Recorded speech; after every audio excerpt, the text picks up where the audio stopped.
Welcome everyone to Comics from the Multiverse, episode 350. I am Peter, and joining me as always for this milestone episode is Matt. We were supposed to read milestone books? Very funny. Very droll. Connor has also somehow made it here 2 weeks in a row. The Earth must be spinning off its axis. He wouldn't dare miss episode 350 after he missed the last 18. I know. I had to be of the important ones. 350. Honestly, if next week hadn't been Easter weekend and a bank holiday, and I'd kind of forgotten to account that into my plans, I probably would have been here 3 weeks in a row. So what you're saying is that you've failed. Well, what happened is I decided Star Wars Celebration was more important than you. No one cares what the reason is. All I'll need is a report back, Connor. Mm-hmm. Have you watched Mandalorian this week? Yeah, of course. Yeah, that was a fun face to just kind of show up. Hmm? No one cares about this Star Wars crap. I mean, me and Connor do, so that's a patent lie. Yeah, and I will stand by this season of Mando is not that hot, all things considered. Mm-hmm. But hey, it was nice to see who we saw. Mm-hmm. I'm enjoying it, but that bar is very low. So don't forget, my favorite Star Wars movie is Solo, which I started to watch as soon as Mando was over because I had nothing else to do. Riveting stuff. I'm so excited to hear about this. This is a DC Comics podcast, everyone. We get together and we talk about the DC books that we read this week. Coming up on this week's show, we've got Detective Comics 1070, Action Comics 1053, Unstoppable Doom Patrol issue 1, Stargirl The Lost Children issue 5, Blue Beetle Graduation Day issue 5, Dark Knights of Steel issue 10, Gotham City Year 1 issue 6, and Connor, still catching up on Patreon books after his long hiatus. He's going to be looking at Tim Drake, Robin issue 6, and Undiscovered Country issue 22. So a relatively healthy slate of books to discuss on today's show. Plus there's a little bit of news, and of course, there's always time for a ComiXology Top 10.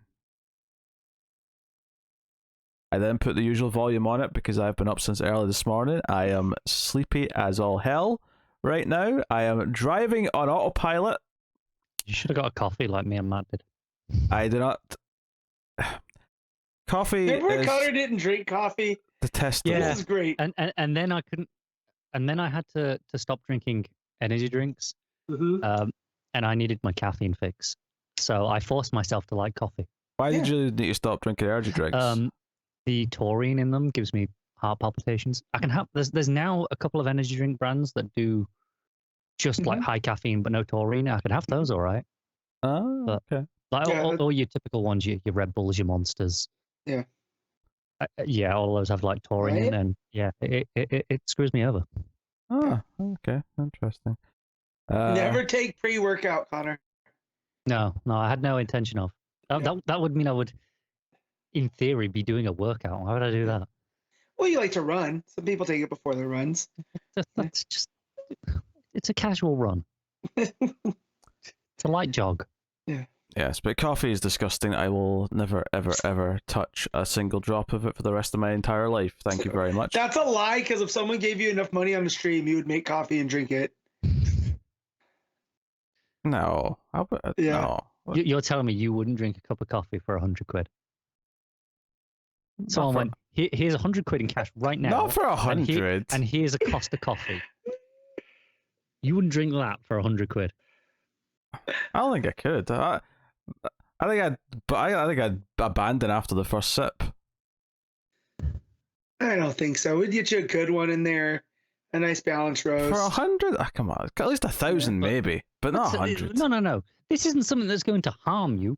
This is just something that you find unpleasant. I would eat things I find unpleasant for 100 quid. For 100 quid, would you eat a slice of cheese, Connor? Oh yeah. Yeah, see, that would kill him. that would cause physical pain beyond just it being unpleasant. I think this is unhealthy, Connor, that you'd be willing to make yourself physically ill for at least a day for £100. That's not healthy. Hey, that's like a full day's wage. That's more, that's like a full day's wage. Yeah, but a full day's wage doesn't make you sick for a day. Everybody but- has a line, and I think we found Connor's and Pete's. Pete's is like Connors is shockingly low. That's all I'm saying. I don't think that is that low. Like, okay, I don't like bananas. I hate bananas.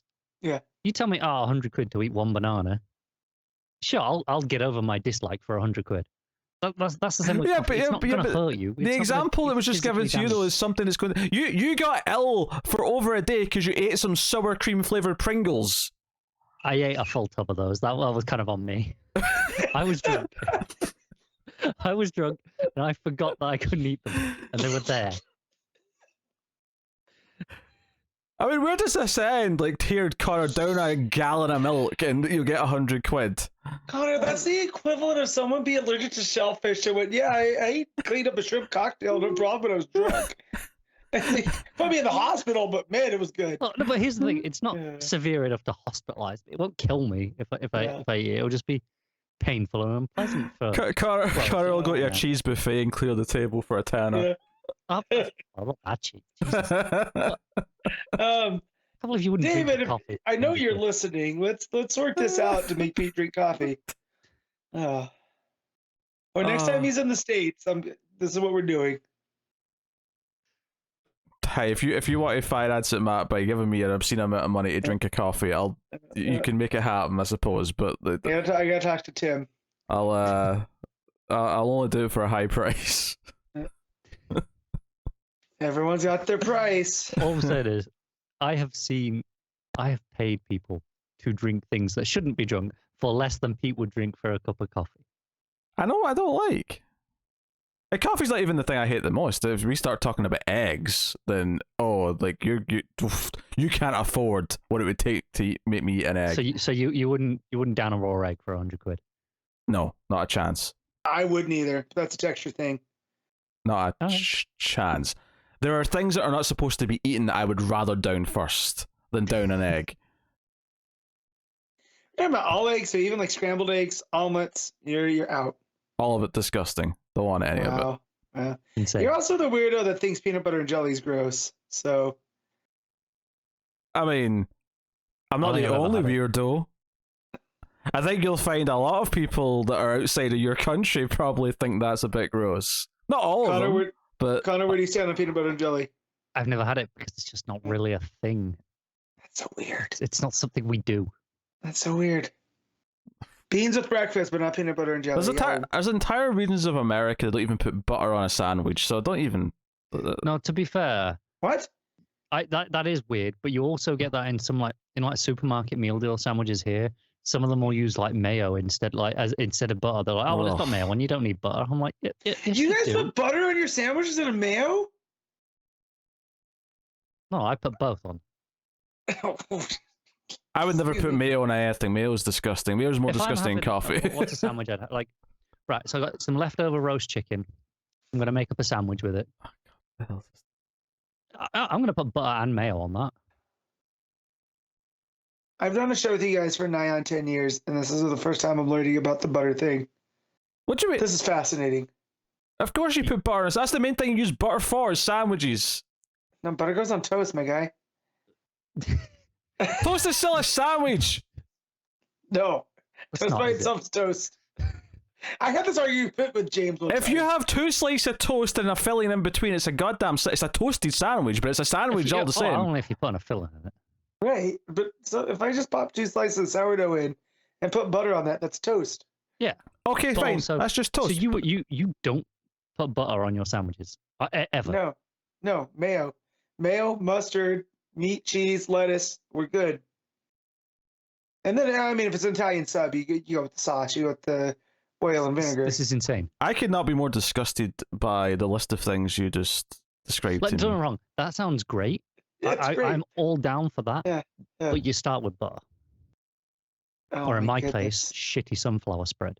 Yeah, because you can't have butter. You get margarine. To be fair, I always. use margarine. I've always used margarine, and I'm fine with that. My But- dad's dad died of a heart attack at 42. He used to put butter on his peanut butter and jelly. All right.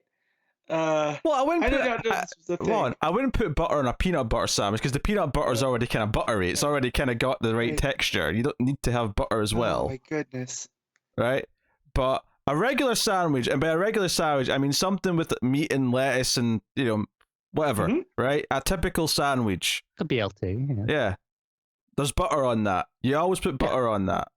In fact, one of the best things about a bacon sandwich is the butter because it all melts when they put the bacon in. With the bacon fat, with the butter. Oh, it's so good. Yeah. I never want to hear one word about my unhealthy obsession with Taco Bell again. This is just what you don't understand, Matt, is this is what everyone in this country does. Butter goes on every sandwich. That's how they're my made. God. Yeah, I didn't. Now I understand why James got so upset when I No, don't get me wrong. cheese. Don't get me wrong. I will not put butter on a sandwich if I'm also putting in a sauce. I don't like mixing melted butter with sauce. But will you acknowledge that's a you thing? Most people will still have butter and sauce. Most people still will, but if I'm having a sandwich with sausage in it and I'm putting in some brown sauce or something, I won't put butter on that. I will just have the sauce is enough. That's all right. That's my... Oh no! See, in the same way you were talking about with the bacon, I love when like the brown sauce mixes with the butter. No, so good. No, but the butter on its own's enough. I'm so hungry right now. I don't need sauce with the bacon though, because the melted margarine is enough to give it the flavor. I did not know butter on sandwiches was a thing over there.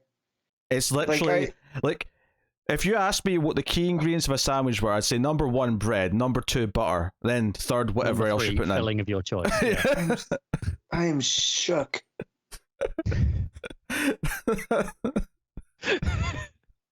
I can't believe, even that's the thing. Sandwiches you buy from stores, almost all of them have mayo in them, and I hate it because I can never eat any of them. It's all of them are just immediate write-offs for me because I can't stand mayo. So for whatever it is about sandwiches sold in stores that are prepackaged, they seem to follow the American rules for some reason. But sandwiches that people make all start with butter. Pete can never eat at a diner in America. There's eggs with every dish, and sandwiches always come with mayo. That's fine by me. Yeah. I'll just have to say no mayo. It's just you're having a very dry sandwich by the sounds of it. Oh, I'm sure you can ask them to put butter on it, and they'll oblige. That's what's funny though, is that I would probably say no mayo before I learned this fact that I've brought up that has shocked both of you to your cores for opposite reasons. Is I would have just assumed that they would have still had butter on it, and I'd get a dry ass sandwich and be like, "Why the hell is this so dry?" And they'd say, "You asked for no mayo." I'm like, "Yeah, but where's the butter, you freaking monsters?" Wow. This is wow. You think you know people? You think you know cultures? Things I don't understand about British culture. Doctor Who, and now butter on sandwiches. This is such an alien thing when I discovered this, because I can't imagine not putting butter on a sandwich. It's just I can't imagine putting butter on a sandwich. I'm thinking about try it. It'll change your life. The ham and turkey sandwich that I bring for lunch. Yes, put butter on that. Yeah, but butter and mayo and mustard don't go together. Yes, they do. Man. They do on a sandwich. This is like finding out Americans don't have I don't know, meatball with a spaghetti or something. That's just how fundamental this is. Y'all put meatballs with your spaghetti? I mean, we don't. That's actually more of an American thing, to be honest. Yeah. But yeah, it's a very most Italian food that we know of is very Italian American. Yeah, I mean, you can get it here, but it's far more common just to use mincemeat, though. Yeah, bolognese. As it is, rather than meatballs. But you can, if you're an Italian restaurant, you can get spaghetti and meatballs, but it's not as commonly done. No. But that was it was the only pairing I could think. Yeah. I mean, you know the Big Daddy when Rob Schneider is like lamb and tuna fish. Everyone looks at him like, what? Spaghetti and meatball. That make more sense? You know? Weird. All right. All right, if it was a better example, it'd be like if Americans didn't put sauce on their pizza, so it was just bread with cheese and no sauce of any kind. That's called a flatbread, and don't knock it till you try it. I'm not, but it's not a pizza though. It's the pie. No, yeah, it's a flatbread. Depends. Are you putting like tomato sauce in there? Because then it's kind of a shitty calzone. No, calzone's an inside-out pizza. It's a folded over It's pizza. a folded pizza. It's Yeah. not an inside-out pizza. Well, that's what I mean. It's flipped in reverse. Besides, And you gotta be careful. a pizza's a flat thing. How could you have an inside out of a flat thing? It'd just be upside down. That's true. That is true. Well, no, hang on.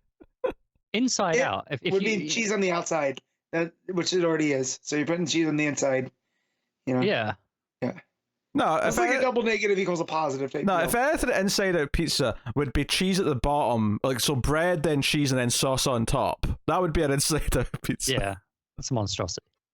Yeah. Which would probably still taste fine. It would just Be a mess. it'd be messy. I'm telling you, when I was on the keto diet and they had pizza at work, and I could just eat, we could eat the toppings. That's basically what I did. That sounds so sad.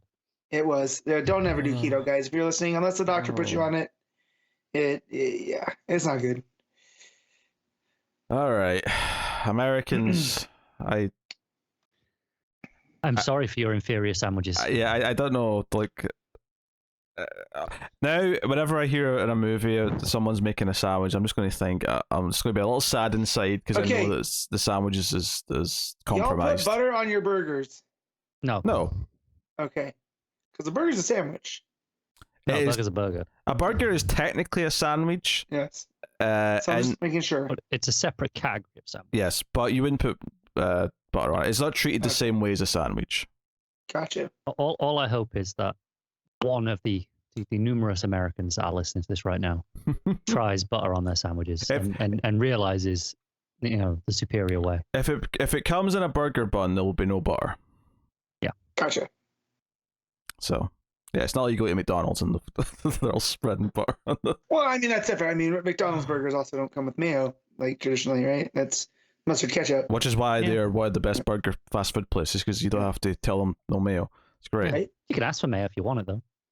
In Bizarro Land. Yeah. Hey, I'm asking for mayo next time. See what they do. they'll put mayo on it. It's not a big deal. I'm like, get those gherkins the hell out of here. Oh, no. Yep. And give him That's it. a burger. There's always time for a ComiXology top 10, everyone. Oh, it's found energy now.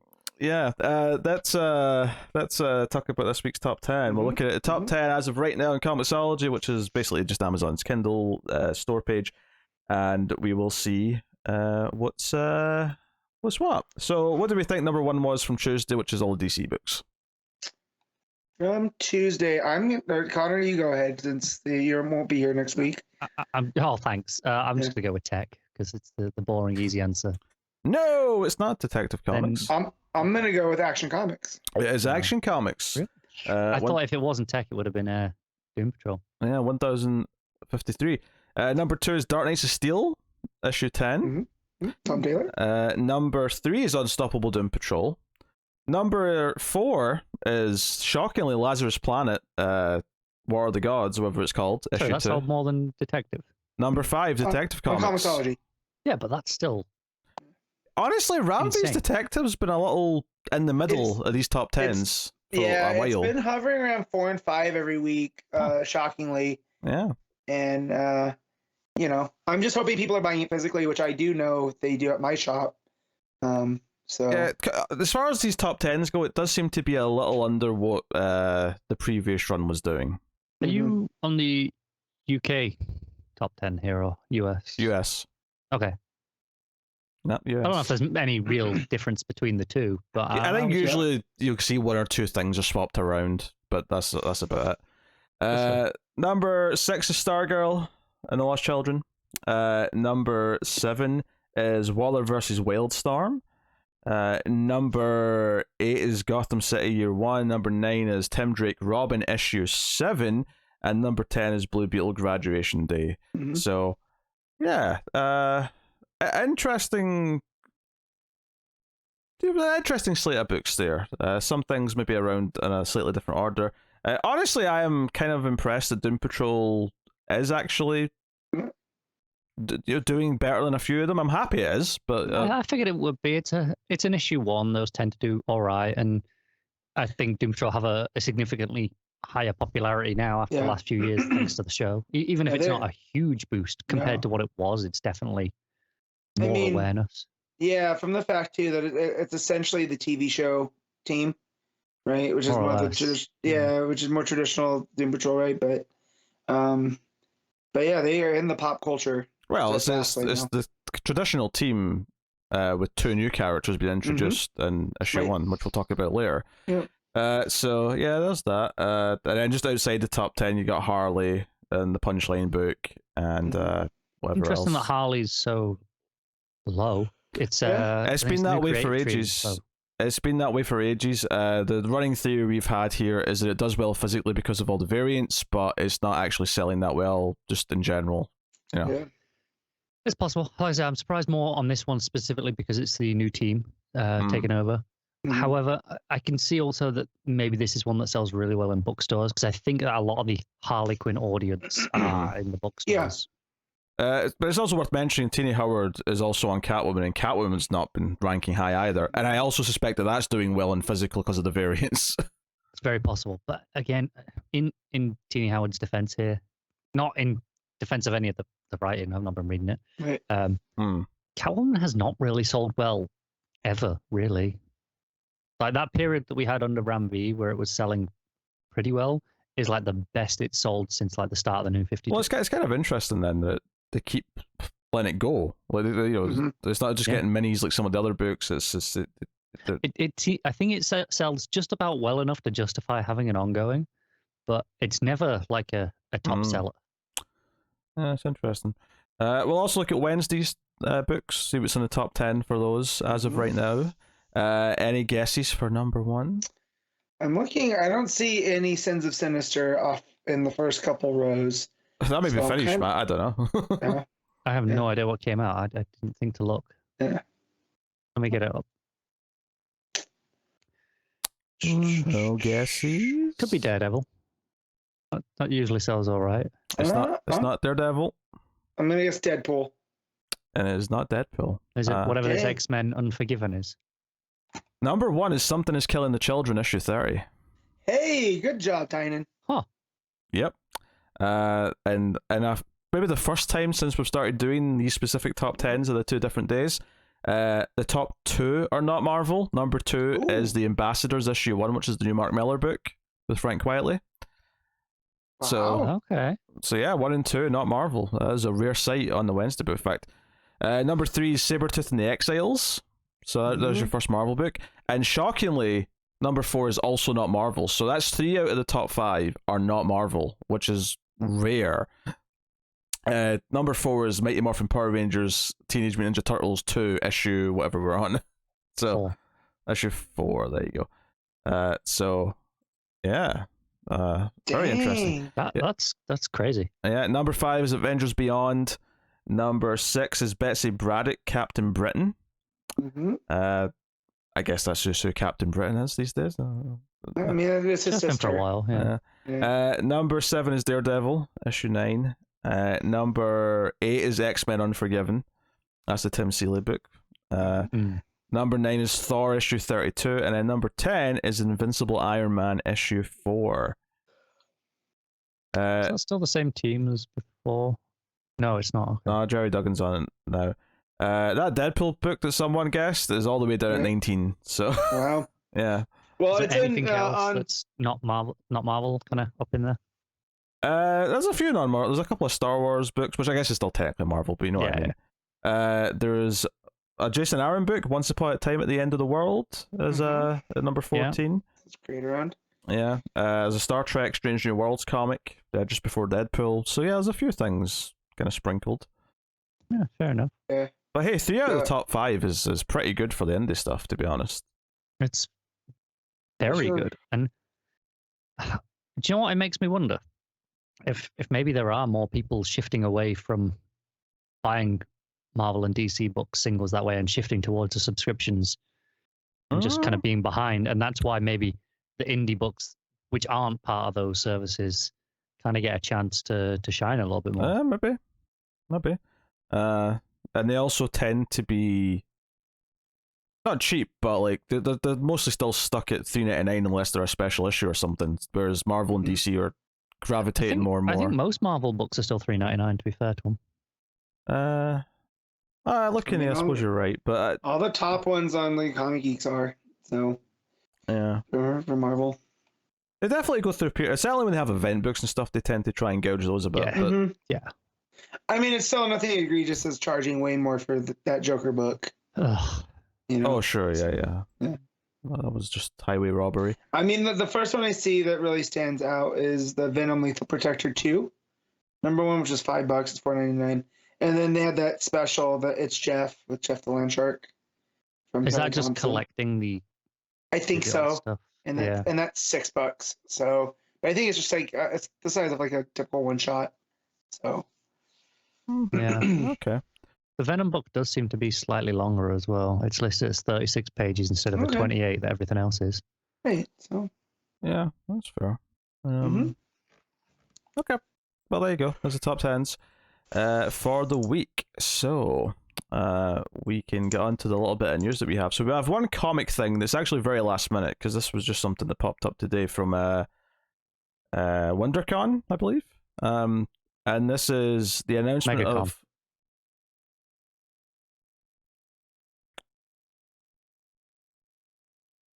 DC Comics came out swinging at WonderCon today. Okay, well, I've got the DC article themselves saying from MegaCon. So their panel was called MegaCon, but it's still from WonderCon. So weird. So I thought my system froze because Pete took such a long time there. Well, I was just deciding how best to slap Connor back into his place for daring to correct me when he's wrong. They put the headline as MegaCon. Why would you call your panel MegaCon? That's a stupid name for a panel. I mean, like, maybe this article is completely wrong, but it says WonderCon in the first sentence that I'm looking at. Fair enough. If it's wrong, it's AIPT, that website. So if they're wrong, it's just MegaCon is the name of the thing, then direct all veiled hatred towards them and leave me alone. But I still got to at least be nasty to Connor, so I had my fun. So new book announced for September, and this is Batman and Robin by Joshua Williamson and Simone Di Meo. Notably, this is going to be following up from Lazarus Planet and Batman vs. Robin, meaning there's interesting there in terms of lineage, because that followed up from the Robin series that Joshua Williamson did in the first place. So it kind of feels that Williamson's returning to Damian to have Damian and Batman team up for what seems to be an ongoing. I don't see anything here suggesting otherwise. So yeah, I didn't see anything that said it wasn't. So, you know, if we're going to have 3 ongoing Bat books, you know, as in Batman starring books, then the third one typically does end up being some version of Batman and Robin. So I guess it's been gone for a while as a title. So we're welcoming it back here, I guess, and we'll see. I mean, the description here just says there's Bruce and Damian, and there's investigating stuff in Gotham. That's it. Yeah. Yeah. When was the last time we had a Batman and Robin book? It was before Rebirth, right? Yeah. Was it? Was it that long ago? I feel like yeah, because Rebirth started with Robin off doing his That's own right. Yeah, shit. you're right. Mm-hmm. You're right. I did see a thing the other day about a cancelled pitch for that, like what that book was meant to be, and it was wild. Editorial kind of stepped in and overruled it after the first few issues had already been written and drawn, which is why what book are we talking about? Rebirth Robin. Robin didn't have a book at the start of Rebirth. He had the Teen Titans. Yeah, he was in Teen Titans at the start. But when that book started. Okay, go on. Like originally, it was supposed to be like there was plans for it. There was going to be a clone of Damien. Was going to be like who we were actually following. And it was going to reveal that at like the end of like issue like 3 or something, that it was a clone. And then and I don't know, they were a bit unclear whether it was the clone or the original Damien was going to take up the mantle of Red X, but that's how they were going to bring Red X in originally. And wow. Yeah. It seems like there was some they were pretty far along. Let's say, you know, there were issues of it finished and ready to go, and then editorial changed their minds. Did not ever think we'd get a Robin clone saga. So well, we didn't in the end. Yeah, right? Almost. We still may at some point. I mean, it's not impossible. Yeah. So I mean, that seems fine. Honestly, Robin's maybe my favorite thing that Williamson's actually done. So if anything, I'm actually probably more hyped on this than I would be for anything else with his name attached to it, just because I think his Robin was the most consistent thing he did. So if he can keep up the quality they had there before, it wouldn't surprise if we get more, Damien and what's his new girlfriend's name? I'm forgetting. Flatline, that's the one. So I could see some of those threads continuing, which is I think is cool, to be honest. So by all means, glad to have a Batman and Robin book again for the first time in a while. Yeah, it's been a while. Yeah. Well, clearly they're doing something right. If there's a new Batman book announced, then Matt's not, it's too much Batman. It helps that it's Batman and Robin, which is a book that I've always enjoyed, going back to Morrison's, right?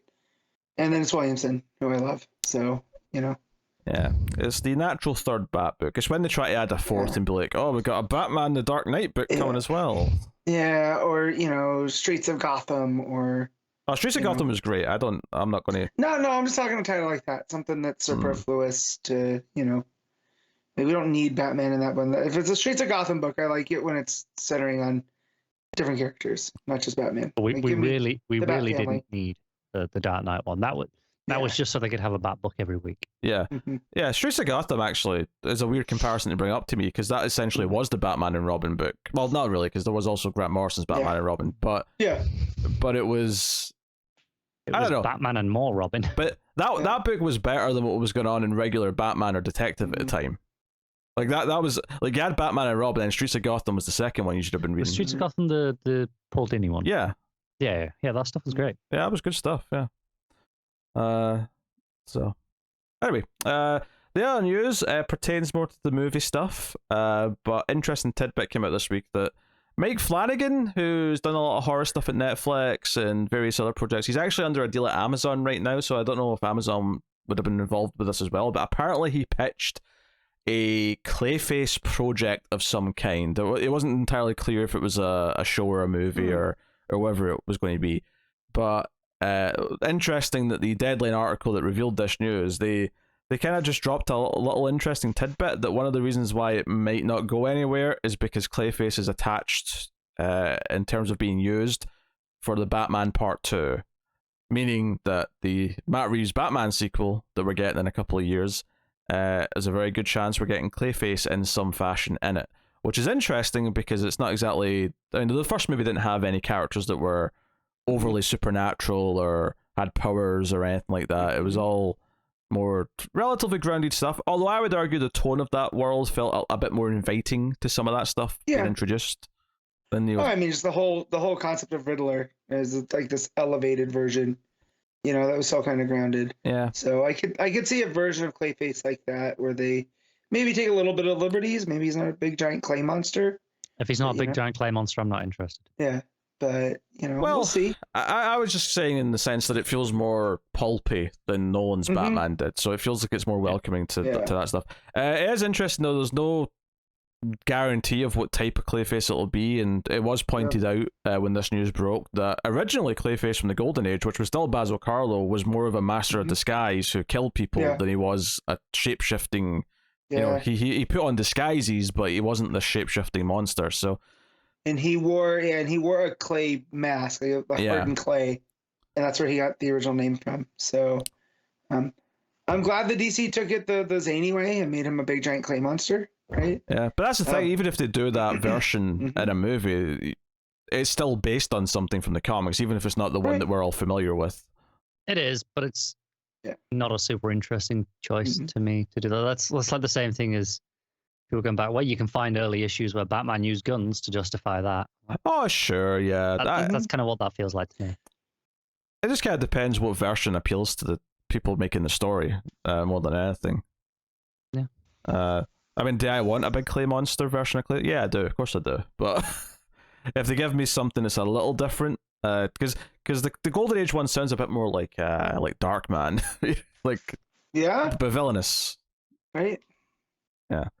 And anyone under a certain age probably has no idea what I just referenced, but that's okay. It's an old. Which Darkman was titled "Die Darkman Die"? Was that 2 or 3? That was the third one. Okay. The second one was Darkman 2: The Return of Durant. Was that the villain's name? I don't know. was something like I've that. only ever seen the first one. It was a very long time ago. But I just remember seeing like commercials for 3, like on pay-per-view stuff. Mm. And just that, die, Dark Man, die. So it's made an imprint. Yeah, it's been a long time since I've seen them, but Yeah. Liam Neeson's in the first one. The first one's It's been like a long time since anyone's seen him, isn't it? yeah. The sequels don't have him though; they got recast. Yeah, I don't know. I never felt that attached to Darkman as a movie, but It is Raimi, right? yeah, the first one is yeah. Yeah. So, but there you go. That's the news. So we might have Clayface in a movie. We got a Batman and Robin comic coming, and yeah. It's entirely possible if this con's going on all weekend because it's only Fridays we're recording this. There's a good chance that they'll announce more stuff They over the could be, weekend. but they are doing the DC panel now, so that might be it. For the record, I double checked. It was MegaCon. Your article lied. Okay, well, yeah. I was gonna say WonderCon was last weekend. That's what I thought. Yeah. Yeah. That's why I named the website because I thought maybe they've just got it wrong. But yeah, they did. But you gave me shit for it. Like I was the one that was like, "How dare I?" Yeah, no, I still feel that way. How dare you? Yeah. How dare I be more accurate than the website that screwed up? All right, shall we talk about comics? Is that what we're going to do? Let's kick off with Detective Comics 1070 Ram V writing with Steffano Raffaele on the art. So this is doing a lot more of the Arkham stuff. Bruce kind of starts to sort of sniff a connection between them and everything that's going on in the city after one more meeting with Arzen. Which all seems very fair because it's like, yeah, he does feel a bit suspicious the way he's talking about stuff. And then other than that, just kind of continuing the investigation side of things. It's a bit of a slower issue. The big thing is that towards the end, Ram V's new team, they're getting their own miniseries in a couple months, kind of like come, interject into the story and give her some intel. I think it'd be fair to maybe say that that might feel a bit forced because it's like, hey, here's this new team that's coming in a few months. It felt very wedged in, especially considering how they're introduced. However, I feel like Ram V executed it fairly well. I'm looking forward to that book. Yeah, well, I mean, yeah, so am I. But I think if this is them just gone now after this one little appearance at the end of this issue, I'm going to look back on this and think that was very shoehorned in. But that's all it was. That's fair. And also, if you're doing that, maybe do it closer to that release, right? Because that's not coming out till May. Right. So there's definitely that. I will say that the positive of that is I do like that they kind of just show up and be like, you guys aren't thinking about this in the right way, right? Like, you guys aren't putting the right stuff together because you don't have, like, not that you don't have the skills, they have the skills, but you're unaware of all the other stuff that's going on. Like, you're missing pieces of the puzzle. Here are those pieces. So I do like they kind of show up to just kind of course correct. And it makes them seem like a big deal because if they can get into Babs, right? They must be good, yeah. Yeah. Also, it caught me off guard because I've not read too much into what that book's going to be. I've kind of just seen like a really short thing and like the covers. I did not realize the Vigil was a team. I was just under the impression it was that first guy that you see with the mask. I mean, to be fair, it took me like a couple of panels or like a page or whatever to realize that that's who this was because I didn't really remember them from the little teaser story. It was as they were talking to each other though, and they've got like the kid hacker and stuff. I was like, oh wait a minute, I think this is his team, isn't it? And sure enough, by the end, it actually names them and calls them the Vigil. And I was like, okay.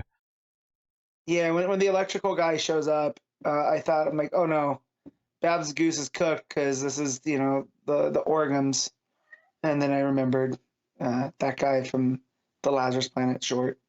Yeah. So the main thing that they tell her though is that the underneath the city, like these ley lines that are going to run. Whose cat's upset? That's mine. She's just coming in to say hi. All right, very good. Pretty sure mine's asleep in the other room. Yeah. So all the underneath all the sort of the tunnels and stuff under the city are kind of acting to funnel the like feelings and thoughts of the city towards a machine that they've got under their building that's harnessing it and being turned into power effectively.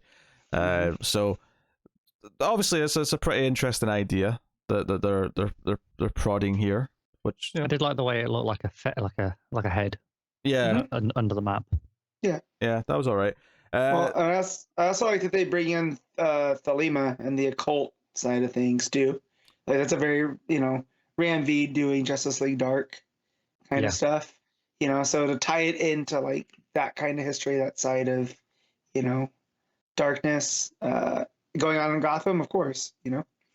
Yeah, and it's just I think if I have a critique of this issue, perhaps, is that it does feel like a series of like relatively unconnected scenes rather than like telling a full story. You've got like a segment at the start which is Grundy in shoes, or now Cheshire Cat as she's calling herself, in the tunnels, and Grundy fighting off these SWAT members and stuff. Well, yeah, and they try to put an asthma in him, and he spits it out, which I thought that was rad as hell. He punches it out of himself. That's right.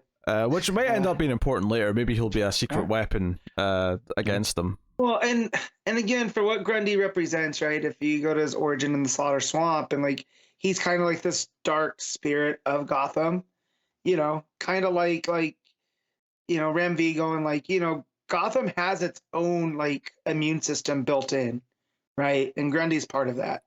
And there's they're not going to be able to put these asthmas in everybody. And when you compare that with like Harvey, who had this whole struggle about it, and made the trade with himself over Batman's identity to purge the asthma. The fact that it can't even infect Grundy, what does that mean? Or you could even look at it a different way. You could say that both of them naturally have ways of fighting it. So with Harvey, it's the two identities kind of like working together and like forming an alliance. So he's got like a natural immune system in that sense. Grundy's more blunt, and he just punches himself to make him vomit it out. And this idea is as well, like, because Grundy is so blank, it's like the opposite of Harvey. Where with Harvey, because there's like two personalities, it's like, oh, there's too much for it to take over. Right.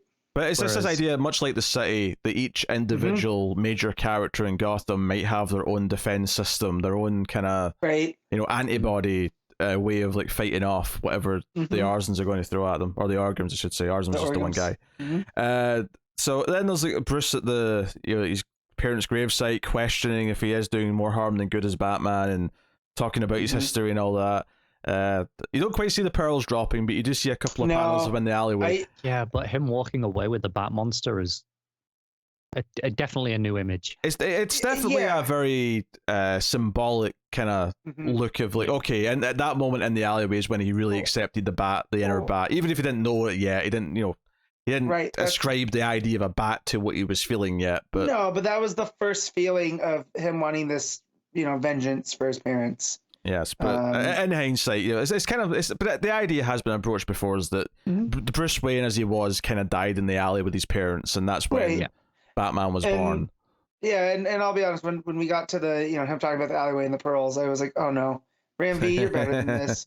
And then you turn the page and you get that Bat demon, walking away with young Bruce, and I was like, okay, I can deal with it for something like that. You did something new, at least visually.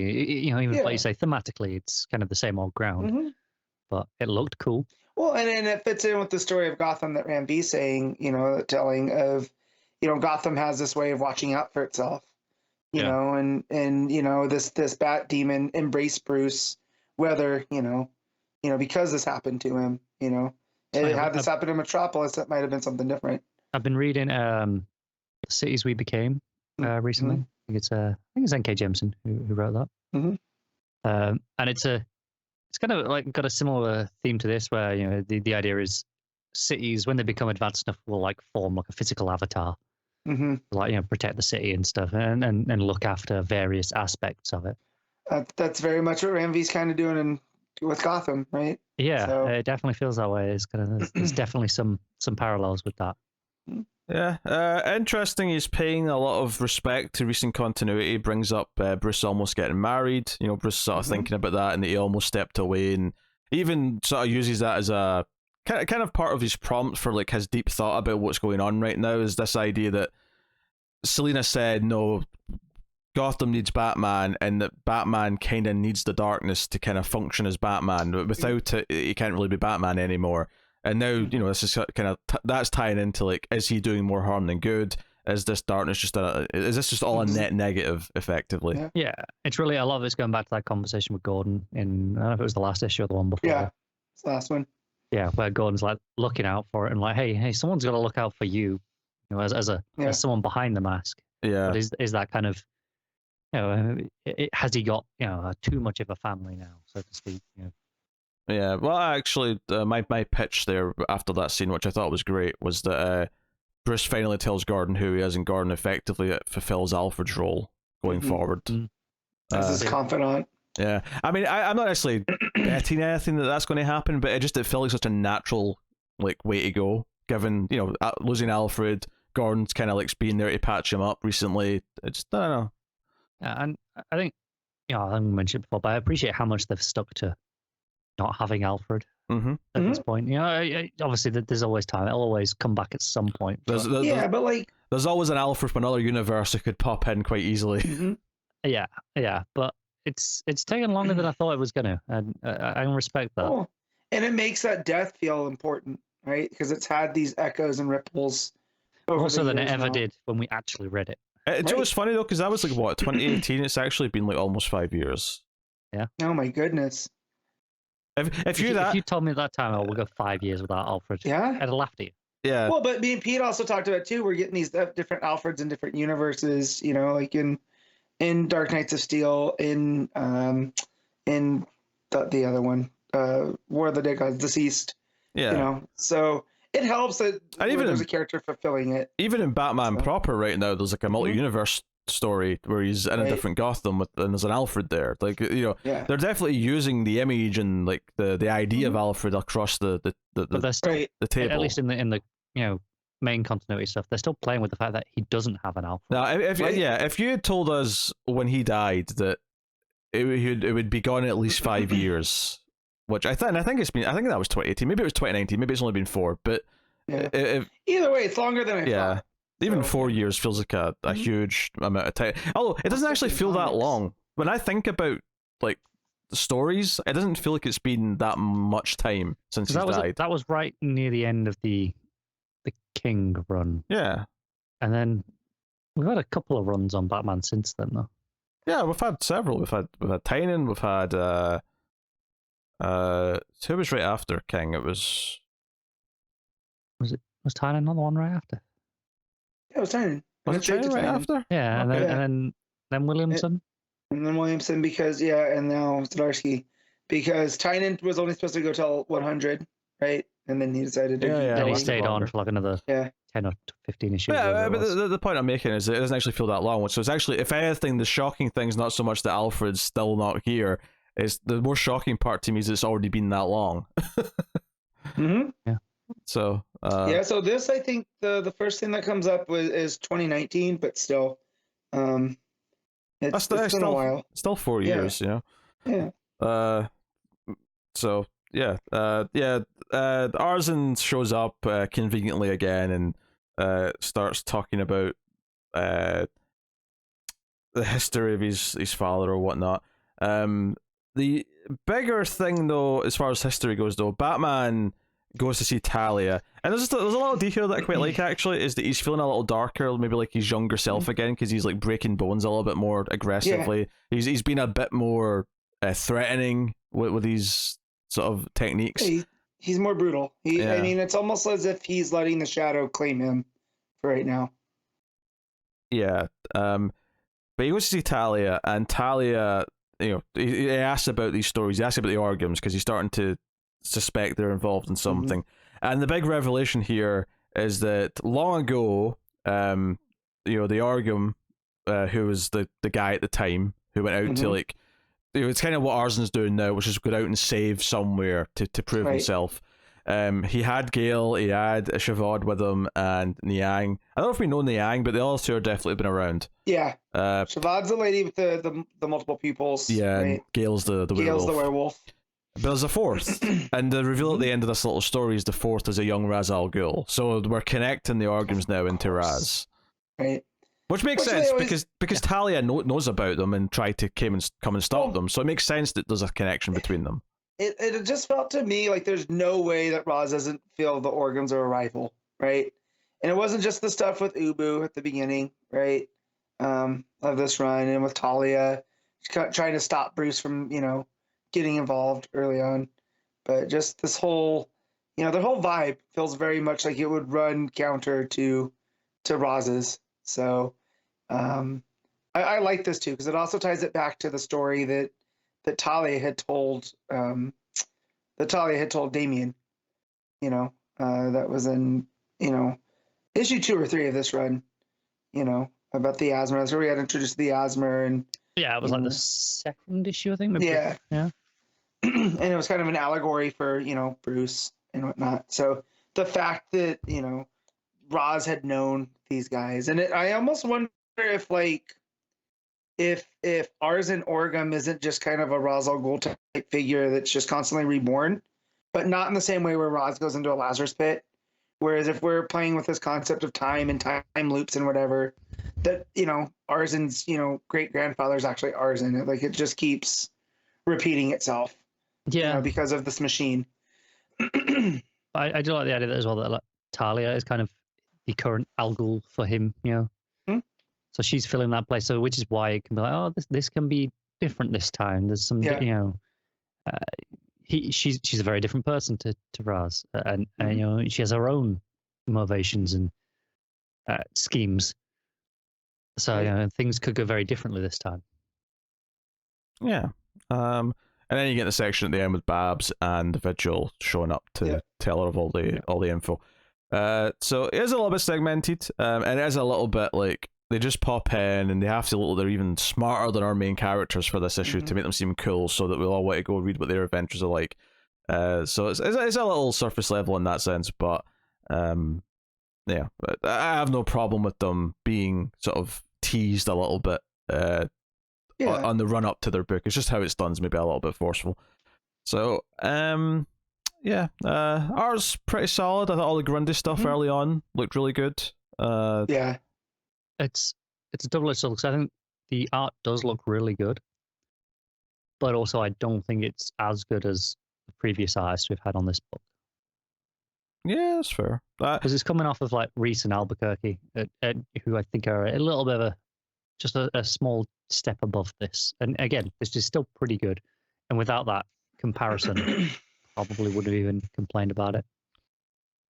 Yeah, this is a touch, just I guess slightly cartoony versus Albuquerque. Yeah, it's lacking just a little bit of the. I think both Albuquerque and Reese have like a darker edge. They have like it's a little bit looser than this. This is really heavy on the inks to try and like almost make up for that. But I still think it's a bit tighter than their work is. It just feels a little bit different. Yeah. All right, Matt, what are you giving Detective Comics? I'm giving this an 8. I enjoyed this issue. Connor? Slightly has to do with Grundy. Yeah, I'll still give it an 8 as well. Yeah. I'll probably go 7.5. I like the setup of some stuff, but I thought the Vigil inclusion at the end was a little bit forced. But I did like the Grundy stuff, and I liked Batman kind of struggling with like his past, and like the idea that maybe he's doing more harm than good is quite interesting. And I like the discussion about comparing Grundy to Two-Face and how all the other major characters that we're encountering in the story are all sort of being affected in different ways by this Orgum invasion. So cool. Action Comics 1053. Philip K. Johnson writing with Rafa Sandoval on the art. So we had a whole big discussion last time. Me and Matt did about like Mentalo, the voices in his head, like when were they real? Was any of them real? And this issue did confirm that at first Lex did go to him, did give him the body, because that was the sticking point for it. Couldn't have always been in his head, because he did end up with a new body. But all he ever told him to do was to go and mess with the Steelworks building. He never gave him anything after that. But this issue, it's just still Lex just being petty, which I love. But this issue though goes into like the idea that he's hearing other voices. Superman knows that he's probably hearing another voice, But this actually implies that there's someone actually sending them these voices. There's one of the conversations with Metallo and his quote unquote sister did seem to kind of imply that there is someone behind her that is beaming her in. I would say even Lex kind of acknowledges that when Superman visits him. He goes, well, he goes, oh, I'm not ready to answer that. But if he's hearing voices in that body, then we should probably stop him. Yeah. But, it definitely implies there's something to do with that body that allows him to I was thinking it was made out of like metal from Warworld or something like that. Or Yep. I thought the same thing, that there's some Warworld metal that was reclaimed because Lex was scavenging. Yeah, I wonder if it's less that someone's beaming the voice in, and more that there's like some sort of living entity in the body itself that's kind of like trying to take over or communicating with him. Could be, yeah. Yeah, it's interesting. But it's definitely not all in his head. The way Lex says that, it does imply there is something to be worried about. Right. Yeah, no, I mean, last issue we were sort of enjoying talking about that it could be, and he said that was like a fun little twist that, when he started talking to his sister last issue, it was kind of like, oh, this sounds like he's just hallucinating and he's just kind of messed up. That's kind of like reined it in and solidified it a little bit.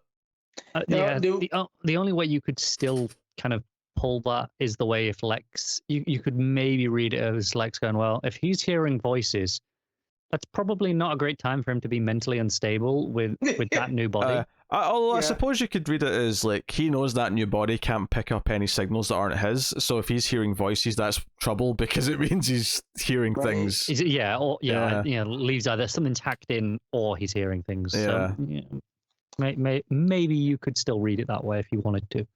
Yeah. We're seeing this as confirmation bias more than anything. Yeah. Do we think that whoever's behind this actually has his sister? No. Okay. I mean, it always shows her, or whoever it is shows the sister like dangling in pain, but that doesn't mean anything, right? Yeah, I don't think so. So do we think the sister just never made it that time to visit him? I think Lex probably still had something to do with her not showing up that day, but I don't think it was anything more nefarious than like stopping her from getting there. Because I feel like with Superman, especially this version from Philip Kennedy Johnson, is he's big on compassion and whatever, and I feel like Superman finding the sister is going to be what kind of brings Metallo down. That could be a big moment, if he proves that his sister's okay, it might actually be, because there's that moment later on where Metallo says, I know what you've done with my sister, and Superman's like, huh? Yeah. I can definitely also see it taking the route of, Superman figuring that, being like, well, let's go show him that she's safe. Right. And Metallo just not believing it anyway.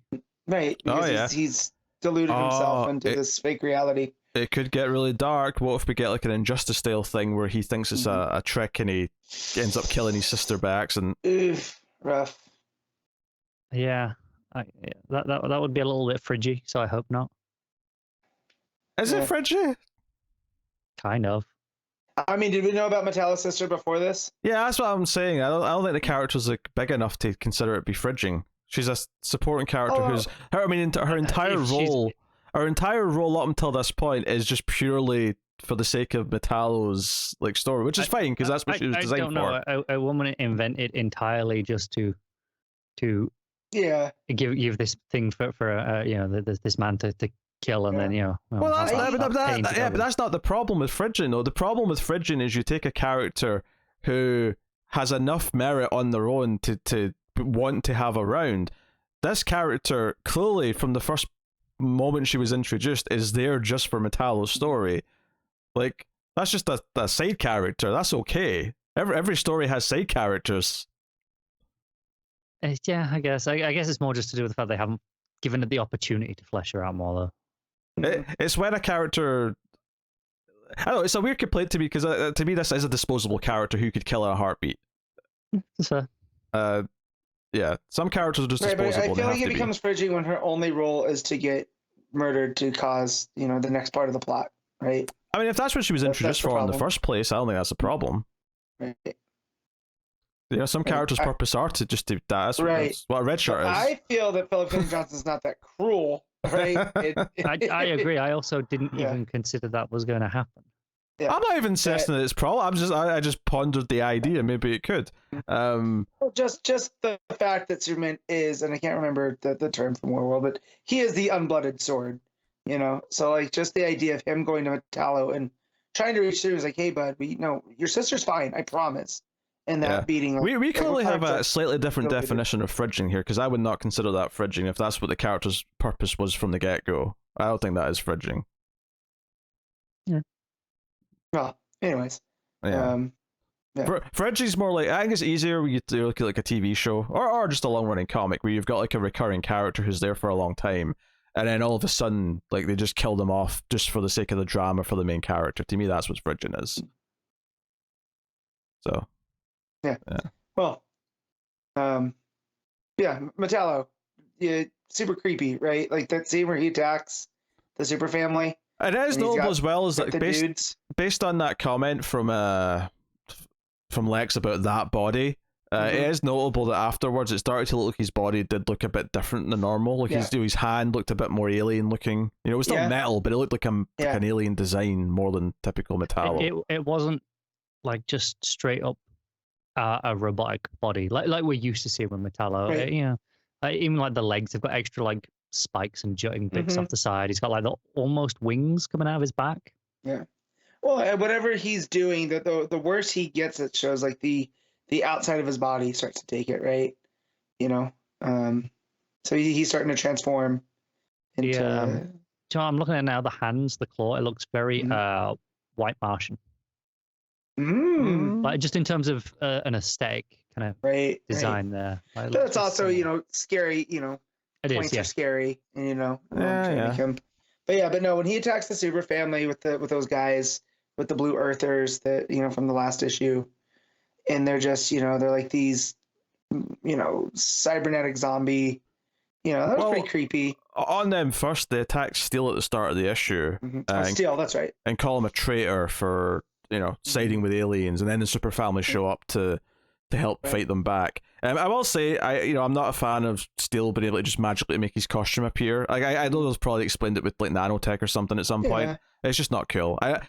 It's the same thing I've always said about Iron Man. Is like Iron Man's suit when it was mechanically like going onto him was cool. As soon as it turned into nanobots in like the fourth movie, it's like, this is just magic now. Hold on though, were the nanobots courtesy of Ray Palmer? Because if they were, that's okay. Nah, it's not satisfying. It's just irons. It's irons tech. Still works. I'll put it this. It's like okay. I used Iron Man because of the mechanical side to compare it to, but I'll use Superman as a comparison.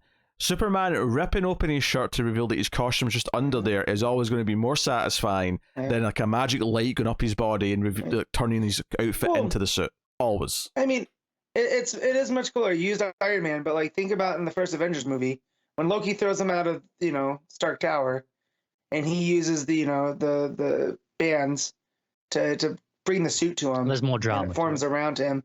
It just looks cooler too. Like it's a cool image versus if Tony was just falling and the extremist armor comes out and just forms around his body and he flies up. I just I think there's a way to do it with Steel. That'd be cool, but I feel like they're already doing so much, right, with Metallo, and I can deal with the nanobots for now. I'm not asking for an explanation here. I just that the panel of his suit coming on just made me think about it, so I thought I'd bring it up. I'm not saying that they should explain it here because I'm sure this has just been a thing for a while. Yeah. I don't. Well, I'm not even talking about explanation. I'm just saying like brevity of storytelling and whatever. Well, yeah, but I'm not saying that there should be an explanation in this story because this has been a thing that's established ages ago. Probably this is probably something that's been here from the 90s. Maybe, but anyways. Yeah, this is not like a new development. I just, there's a panel of them switching, and it just made me think of it. I wanted to talk about it. So yeah, have a big fight. Kara gets hurt during the fight. Like 3 of the drones, these humans that have been turned into Metallo drones, blast her with like just tons of kryptonite, so it's in her system, and she gets flied off to the fortress to be healed up. She's not doing so good. There's a nice little moment though where there's one of them is left alive and Superman asks Keenan to take him to a hospital or whatever. Star Labs, yeah. And Keenan's like, yeah, do we really want to save him? He's kind of a dickhead. Yeah, he sees this blue earther guy and you're like, why? Like he doesn't like you. Yeah, and Superman actually has a nice little response for this. He's like, well, yeah, because we can only save the world if we save him. Because if we let him die, then he can never be anything better than this. This will be the best he'll ever be. But if we save him, then he can become better. So it was a nice little Superman speech. It's what Philip Kennedy Johnson does so well with Superman, and it's that stuff right there, that inspirational, compassion. You can tell that I'm pretty sure his favorite Superman story is All Star Superman. Mm-hmm. It feels very much inspired by specifically that Superman. Yeah, and that's okay because it's a great Superman. Yeah, one of the questions and one of the reasons why me and Matt went all deep in the theories last issue was because it was the realization that all this Lex stuff with Metallo right now doesn't jive with Superman the book at all, given what Lex is doing in that issue. And they actually address it here, where Superman goes to see Lex, and not only does he say, oh yeah, okay, I told him to go after that building, but he specifically says, I did that before I made you the big offer, though, to give you the company and like decide with you. So they kind of cleaned that up a little bit. A little bit. It's still a bit messy, but I don't care. It's a little bit convenient. I'll still say that Lex's characterization here still feels a little bit different to the Superman book. It is just a little bit. It's just the writing. It's the way the dialogue's written just feels different to the way Williamson writes them. I think there is a moment here where he's like, "Oh well, I could still be a better Superman than you," but there's no maybe just a reminder of hey, maybe if you let me help you, we could stop him quicker. There's not really enough of that to really just make it feel like the same. It feels like the bare minimum to just sort of coexist with the other book and no more, because Johnson's doing his own thing, Williamson's doing his own thing, but they at least addressed that a little bit, which was nice.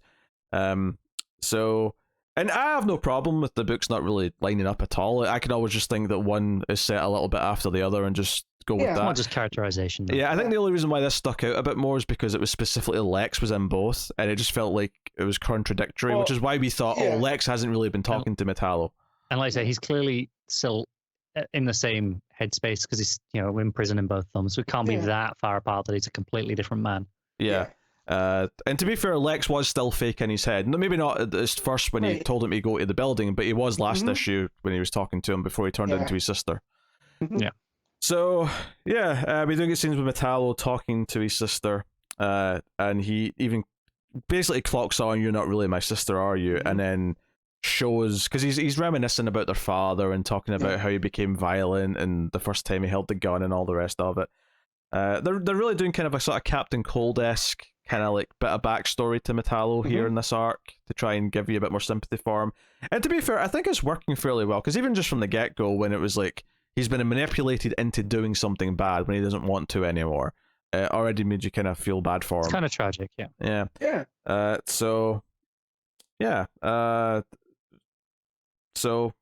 We get the big page of her hanging upside down, being tortured, seemingly. Again, we don't really think that's real, but we get that. And then we get stuff with the family, with Superman and Lois rushing off for a job thing or whatever. The notable thing here, though, is that John asks to spend some time with his dad. He's like, hey, can we hang out back at the farmhouse, whatever? And Superman's like, yeah, that's great. Oh, and we can take the kids and we can teach them how to play that game.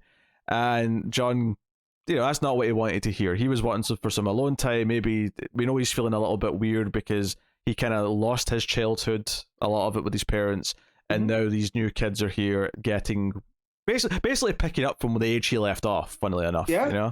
Well, and I'm glad that Johnson addresses this too, because it was kind of like the elephant in the room with John and Ulsol and it definitely feels Otto? like maybe there's a reason why Clark kind of adopted them beyond just the surface stuff. But which stuff? But they have level is for him. It's that void of when we lost. They have brought that up as well. They have actually brought that up in dialogue where they've talked about how they get to kind of fill in those gaps with these other kids and give them. It's kind of like when you hear parents talking about how they've lost a child and they have a second kid or they adopt a kid afterwards.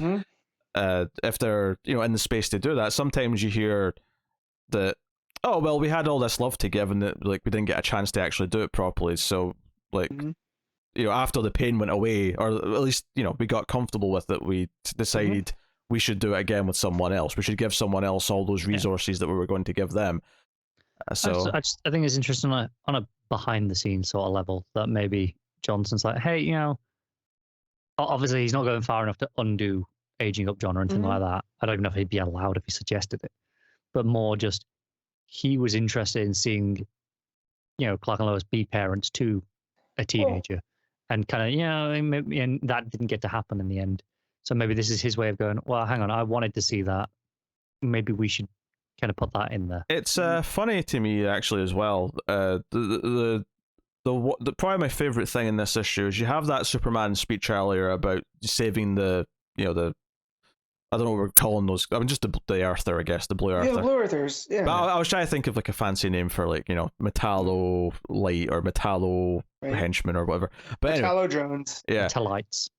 So we had that earlier on, and I think what's interesting here is a very intentional thing where John has a moment to show his character here as well, where the boy, I don't know if it's Otho or Ozzel. I think it's Osul. Right, okay, Ozzel's the boy. Yeah. But he comes in and he thinks, oh, do you not like us? Do you hate us? And he's like, what? We should say that. And basically, because you know, like, we're here now, we're taking your dad from you or whatever. And John immediately makes it very clear, look, yeah, I'm a little bit sad because I lost this time with my parents and it feels kind of weird that it's been taken by someone else. But none of this is your fault. And I don't hold anything against you. And he kind of, it feels very, like, human, but also Superman for him to lean down and make it clear. None of this is on you, your sister. None of this, and it's good because he brings up the puzzle thing, which has been brought up before. And he says, you know, I had the last one in existence, but he made a new one for you and your sister, and it's a good thing that more of these exist now. But yeah, like, I do have some personal things, but so yeah, I thought that was a really nice, like, counterpoint. It was kind of, you know, John's obviously had his ongoing book for a while there before, and he's got a mini right now, but I felt like this is one of the best moments he's had as an adult, I guess. You know, ever since they've aged him up, was this little moment here to kind of, like, really emphasize mature he's felt. Yeah. Oh, it was, for me it was moving just because the whole idea that looking at this kid who only knows conflict, right? Being raised on War World. So his first thing is like, well, this guy hates me because I'm taking his spot. And I took his chains. I've taken his chains for my own, yes. And so he goes and addresses it like, oh, you hate us because we're here to replace you. And John's like, well, no, cut that out. No. I don't hate you guys. I'm like, you know, Pete had said, I'm sad. I missed out on this time with my parents, but, like, that's not on you. This is a me problem, not a you problem. I'm here for you no matter what you need. And so, you know, he is his father's son. And I'm glad that came through. Yeah, and then he offers to hang out with him, and then that's when the little twist at the end is that the sister has been watching the Blue Earther, like, riot or, like, whatever you want to call it, peaceful protest on TV, and the little twist at the end is that she's shown up to break it up in uniform in public, so and maybe killed someone. Maybe. Again, also, these kids have only known conflict. So she sees a bunch of people throwing down. She's like, I'm going to go stop that. You know? So, the characterizations of the super family, I really like it, especially considering I really enjoyed that House of L stuff that we got. Yeah. You know? And I can see different. this. Yeah, I can kind of see the seeds here with how Johnson's dealing with the super family. And, you know, especially considering that the super family never felt this together, right? Like, Kara's kind of always doing her thing, and, you know, Superboy was doing his thing with the Titans or Young Justice, but now that they're all showing up in the book, and then even Keenan, right? Just Keenan being there and having the conversation with Clark and Mandarin, like, it's all very, they all feel like a family, like the Bat family always has. Which I don't know if Superman family has ever felt that way, and it's definitely never been this big before. There's more members than there ever has been. I think the closest that you've probably ever got to that is in that aftermath of the death of Superman, where you had that handoff between, you know, the different Supermen. Yeah, the closest we've had, you know, since we started this show was definitely in some of the Jurgens Action Comics, when the team was sort of working together. But, you know, since then we've added in, because obviously John was around at the time, but he wasn't in action that much at the time. I don't think. Was he? No, he would have been, but I don't remember him being in that arc. You know, when they all got together to fight Zod. He didn't have a lot of plot. He was just kind of, he was the kid, right? Yeah, Whereas now he's one of the adults, and now we've got the two new kids. Like we've got so we've got like a whole bigger team now. The Steels are there, like Supergirl. Yeah, so it's a whole thing now, which is nice. It's different. It's a different dynamic. And it's funny, like DC sometimes, and Marvel can be guilty of this too, especially with Spider-Man. But this idea that we can't have them be married, we have to have them be single because you can't do stories with like a wife and with kids and with like a family. And I'm like, all my favorite Superman stuff seems to be family related. All my favorite Flash stuff is family related. What are you talking about? Stop it! It always baffled me that Marvel had that stance with Spider-Man when, like, for the longest time they've had Fantastic Four being like one of their cornerstone properties. Their whole shtick is they're a family, right? Yeah. But it was that from inception, though. That was like it was introduced that way. But that proves that it can work, and it had worked for like 50 odd years. Right. But with them and Spider-Man, they wanted to get up on the, he's the everyman. They want to see him date around and have issues on dates. And you never really get that with Clark because it's always been Lois and Clark, right? Yeah. And when they don't put them together, it just feels off.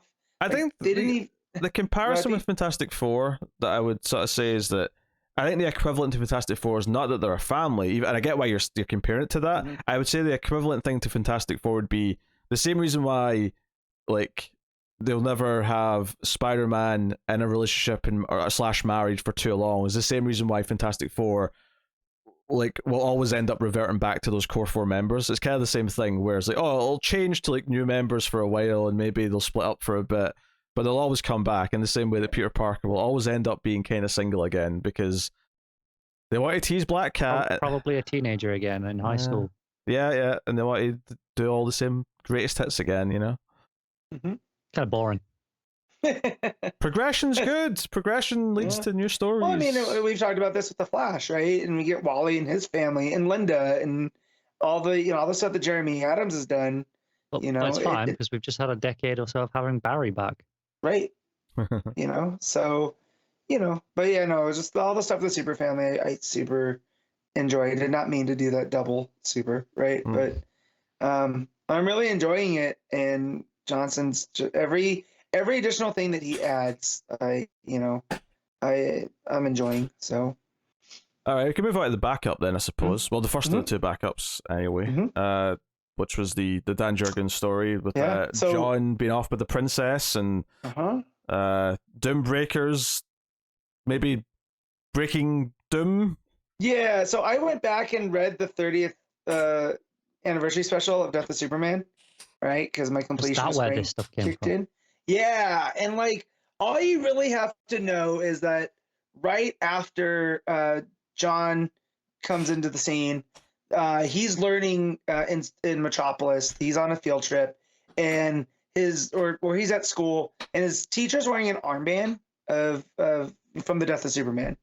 And it's kind of meta in this, and he talks about where he was that day, and there's a lot of 9/11 allegory, right, working in there. But that's how John finds out about Doomsday and that his dad died.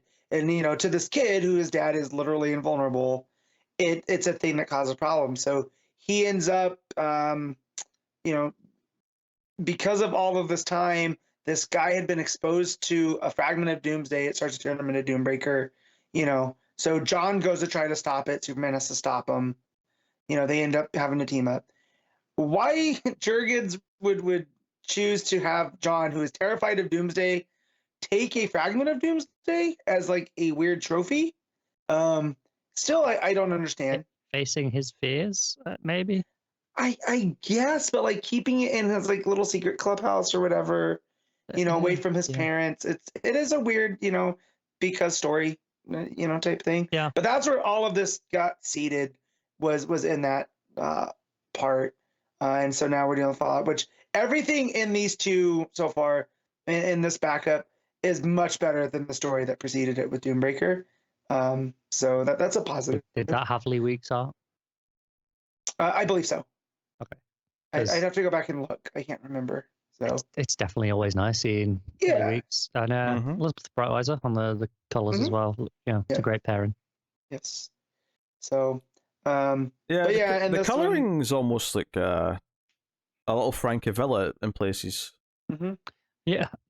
I see where you're going with that. Usually works with Sean Phillips on the Brubaker books, right? Yes, I think not so much anymore. I think it's not on Sean Phillips' son now that does those. Wow, with Jacob?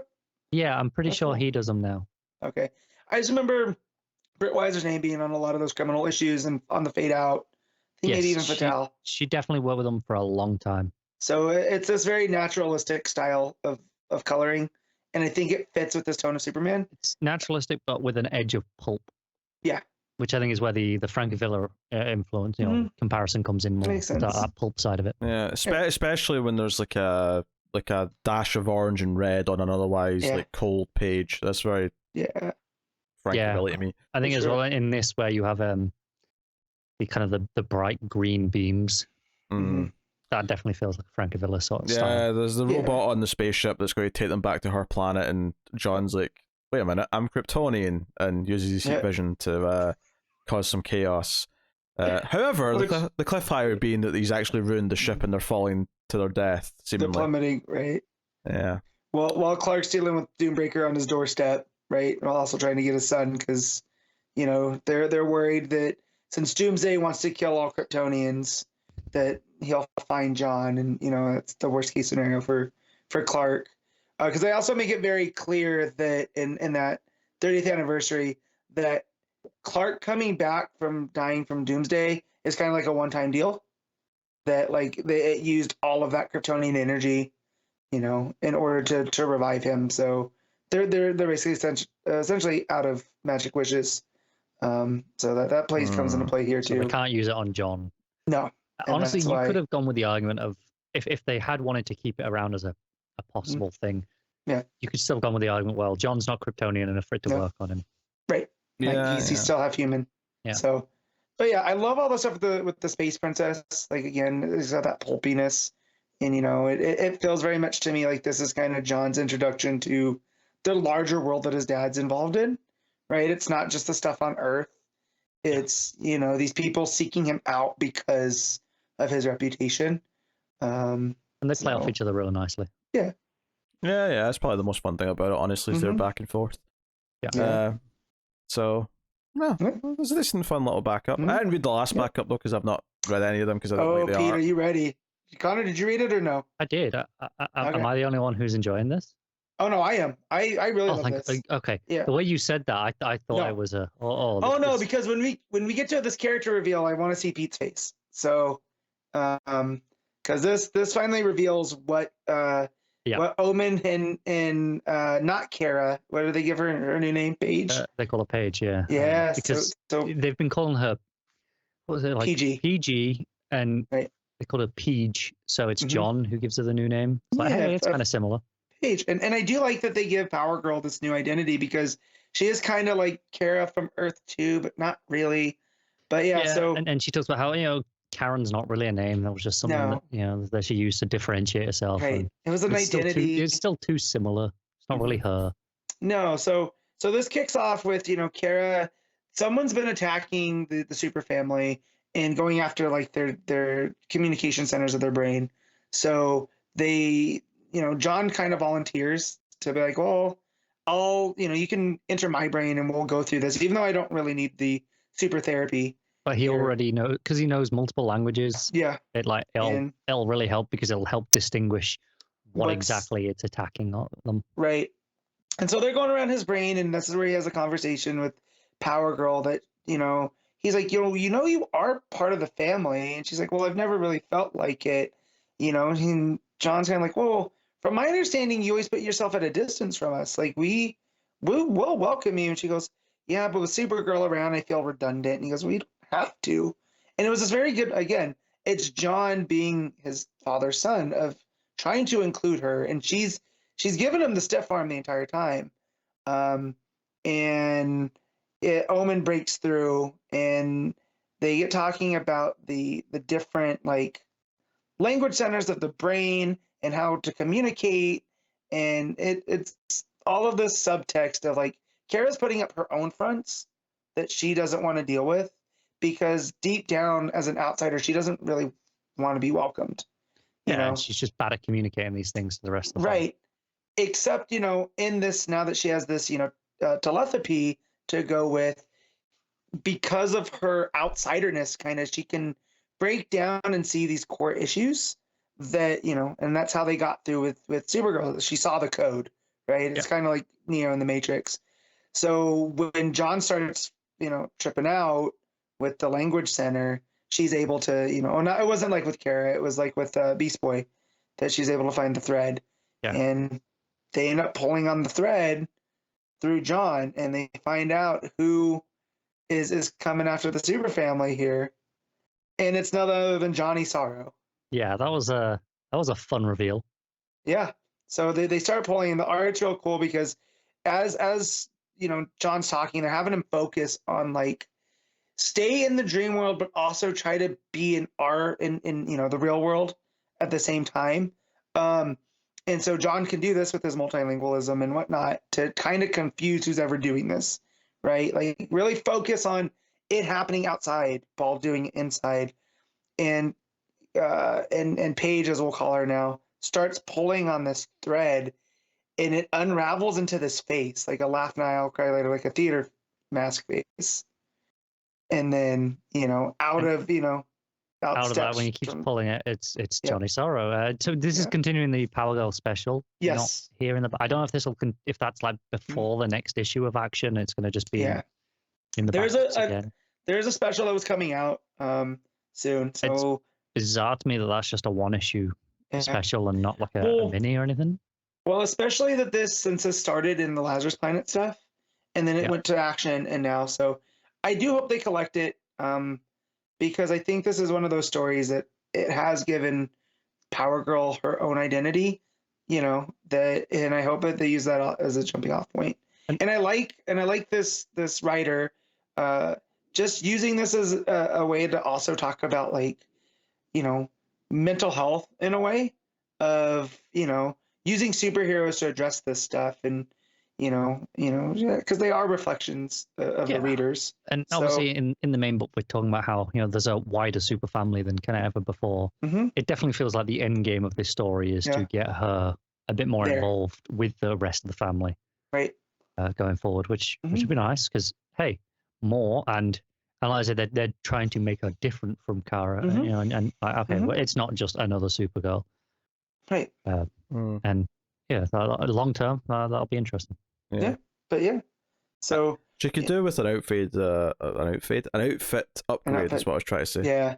Well, because in one of the early issues, they made that joke, about her, the chest window and whatnot, and so she's like, yeah, maybe I could use some alterations and stuff. So I think by the end of this, we'll definitely see a newer. Yeah, I do. This is a slightly different outfit because they've given her like it's like a red jacket instead of a cape, which I do like. I think it looks good. It's like a short. I wonder if like just giving her the red S on basically give her the Supergirl outfit, but just have the white color scheme instead. Yeah. Right. Instead of on blue, like Kara has. Because I just something about the blue gloves and then just the white top with the boob windows just always look kind of shit to me, and I've never. I think it looks a lot better with this red jacket though, because it's not just the blue on white. Right. Yeah, there's just something about that costume of its era that I don't know how it's been around for so long. Because men like tits, Matt. That's why. No, I get that, but like at the same time, it's not like she's been like this major character, right? Like she was always in the JSA books. Yeah. Like, and every time she had a solo series, it kind of, because they never understood who she was, so she couldn't be around. But just throw her in and make her the butt of jokes because of that. Oh, you could even make the S blue. Actually, now I'm thinking about it. If you're putting the blue S on the white top with the red cape and blue gloves, I could see. Yeah, I could see that kind of work. Also, there's a little bit of inconsistency on the art in just on her outfit in this, because on the back she's meant to have a big like S, kind of like on a biker jacket on a big logo on the back. And in some panels it's just not there. It's just a plain red jacket. But in other ones, it seems really hit or miss. I don't know, biker jackets with S's on them and stuff just makes me think of CW costuming. I was gonna say it's very Riverdale. That's how they. I just It's actually really funny in all the costumes for all the CW DC shows. Like Supergirl is the one they actually nailed, and I never wanted them to like touch. Whereas every other one, like Flashy's, always looked like it was like a leather jacket that he just had on. Do you think it's maybe because it wasn't CW who designed that suit? You know, it might have been because it started elsewhere. Yeah, because the one she got CBS. later, the one she got in like season 5 was definitely worse. Yeah. So yeah, that's entirely possible.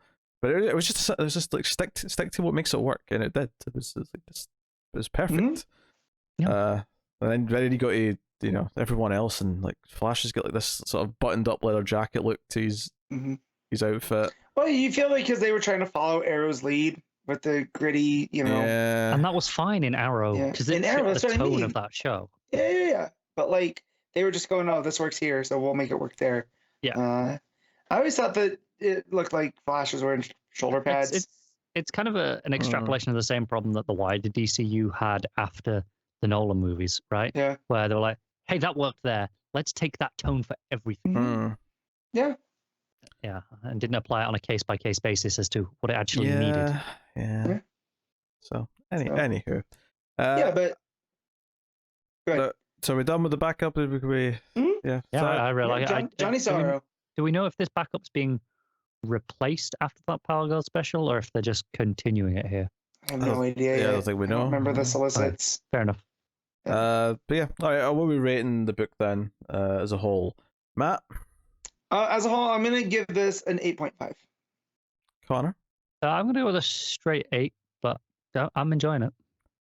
Yeah, I'm going 8.5, which is mainly just for the main story. But like, I really like the stuff that it's doing with the family stuff. I think Superman and John both had the good speeches, which felt really cool.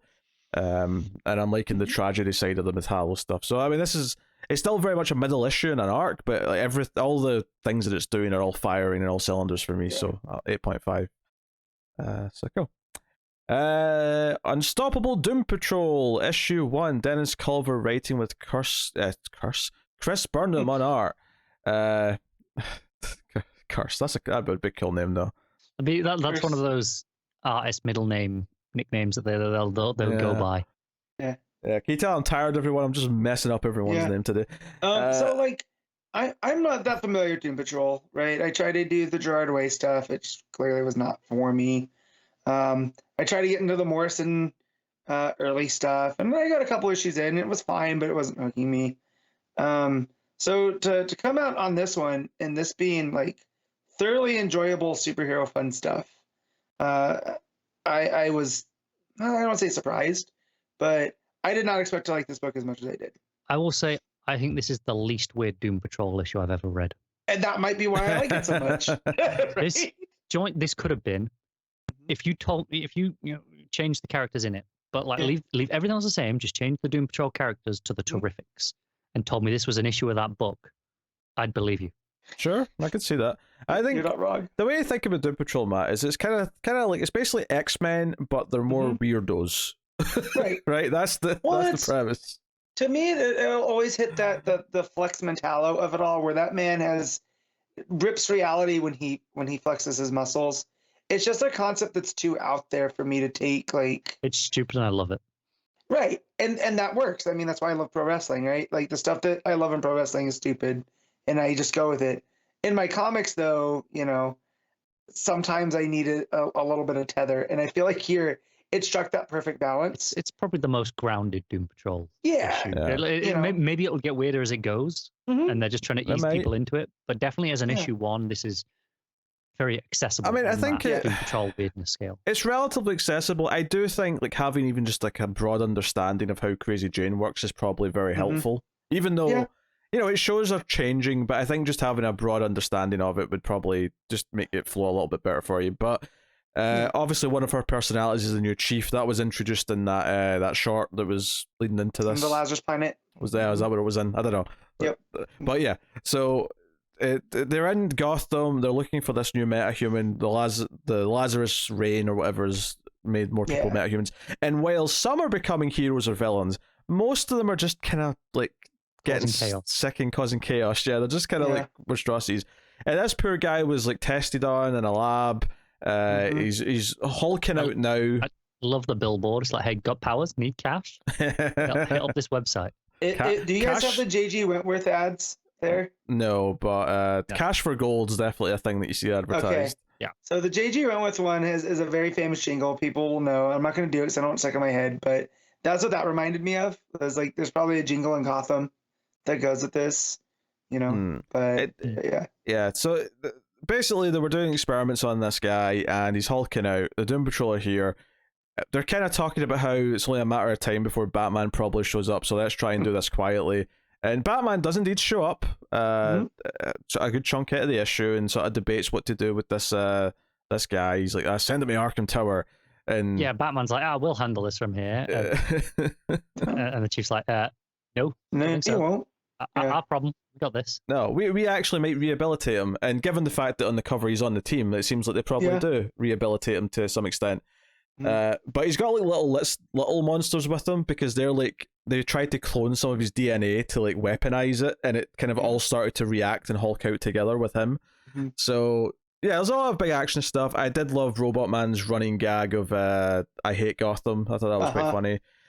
So real quick, Cliff is just a brain in a robot body, right? Yes. Okay.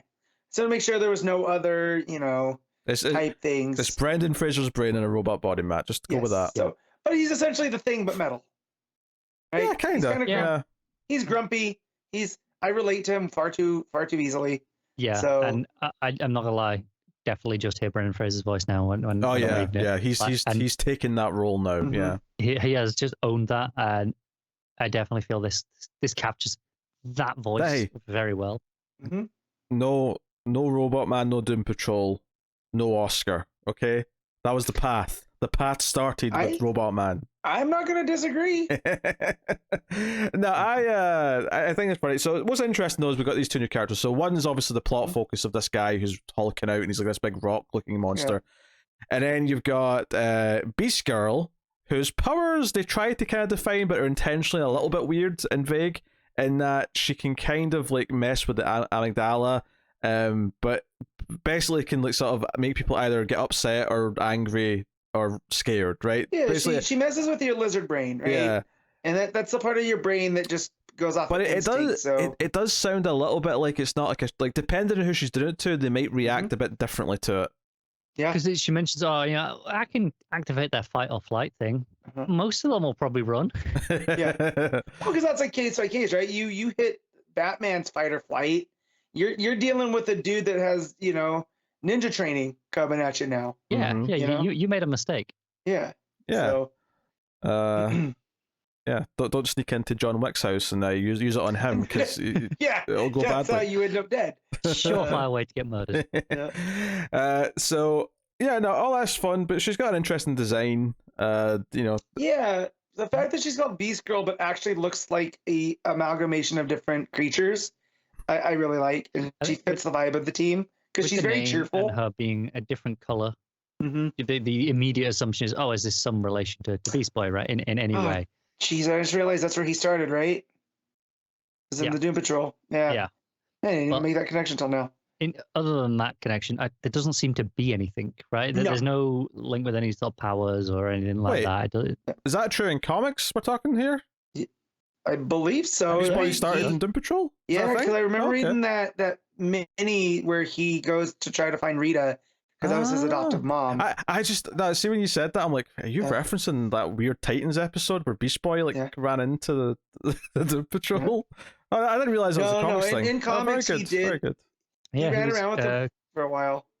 Created in Doom Patrol 99 in 1965. So that's interesting. So when they did New Teen Titans, they basically pulled Beast Boy from that. I think I always assumed he was created for New Teen Titans, but yeah, fair enough. Yeah. Well, because my first introduction to Doom Patrol was in the pages of Johns' Teen Titans when the Chief showed up and Gar was like, "Stay away from me. I hate you." And then we get into their backstory a little bit. That was my introduction to them. Well, Nails called us a bit of a shitbag. Well, he's a slasher of prices, and you know it. Yeah, he definitely is.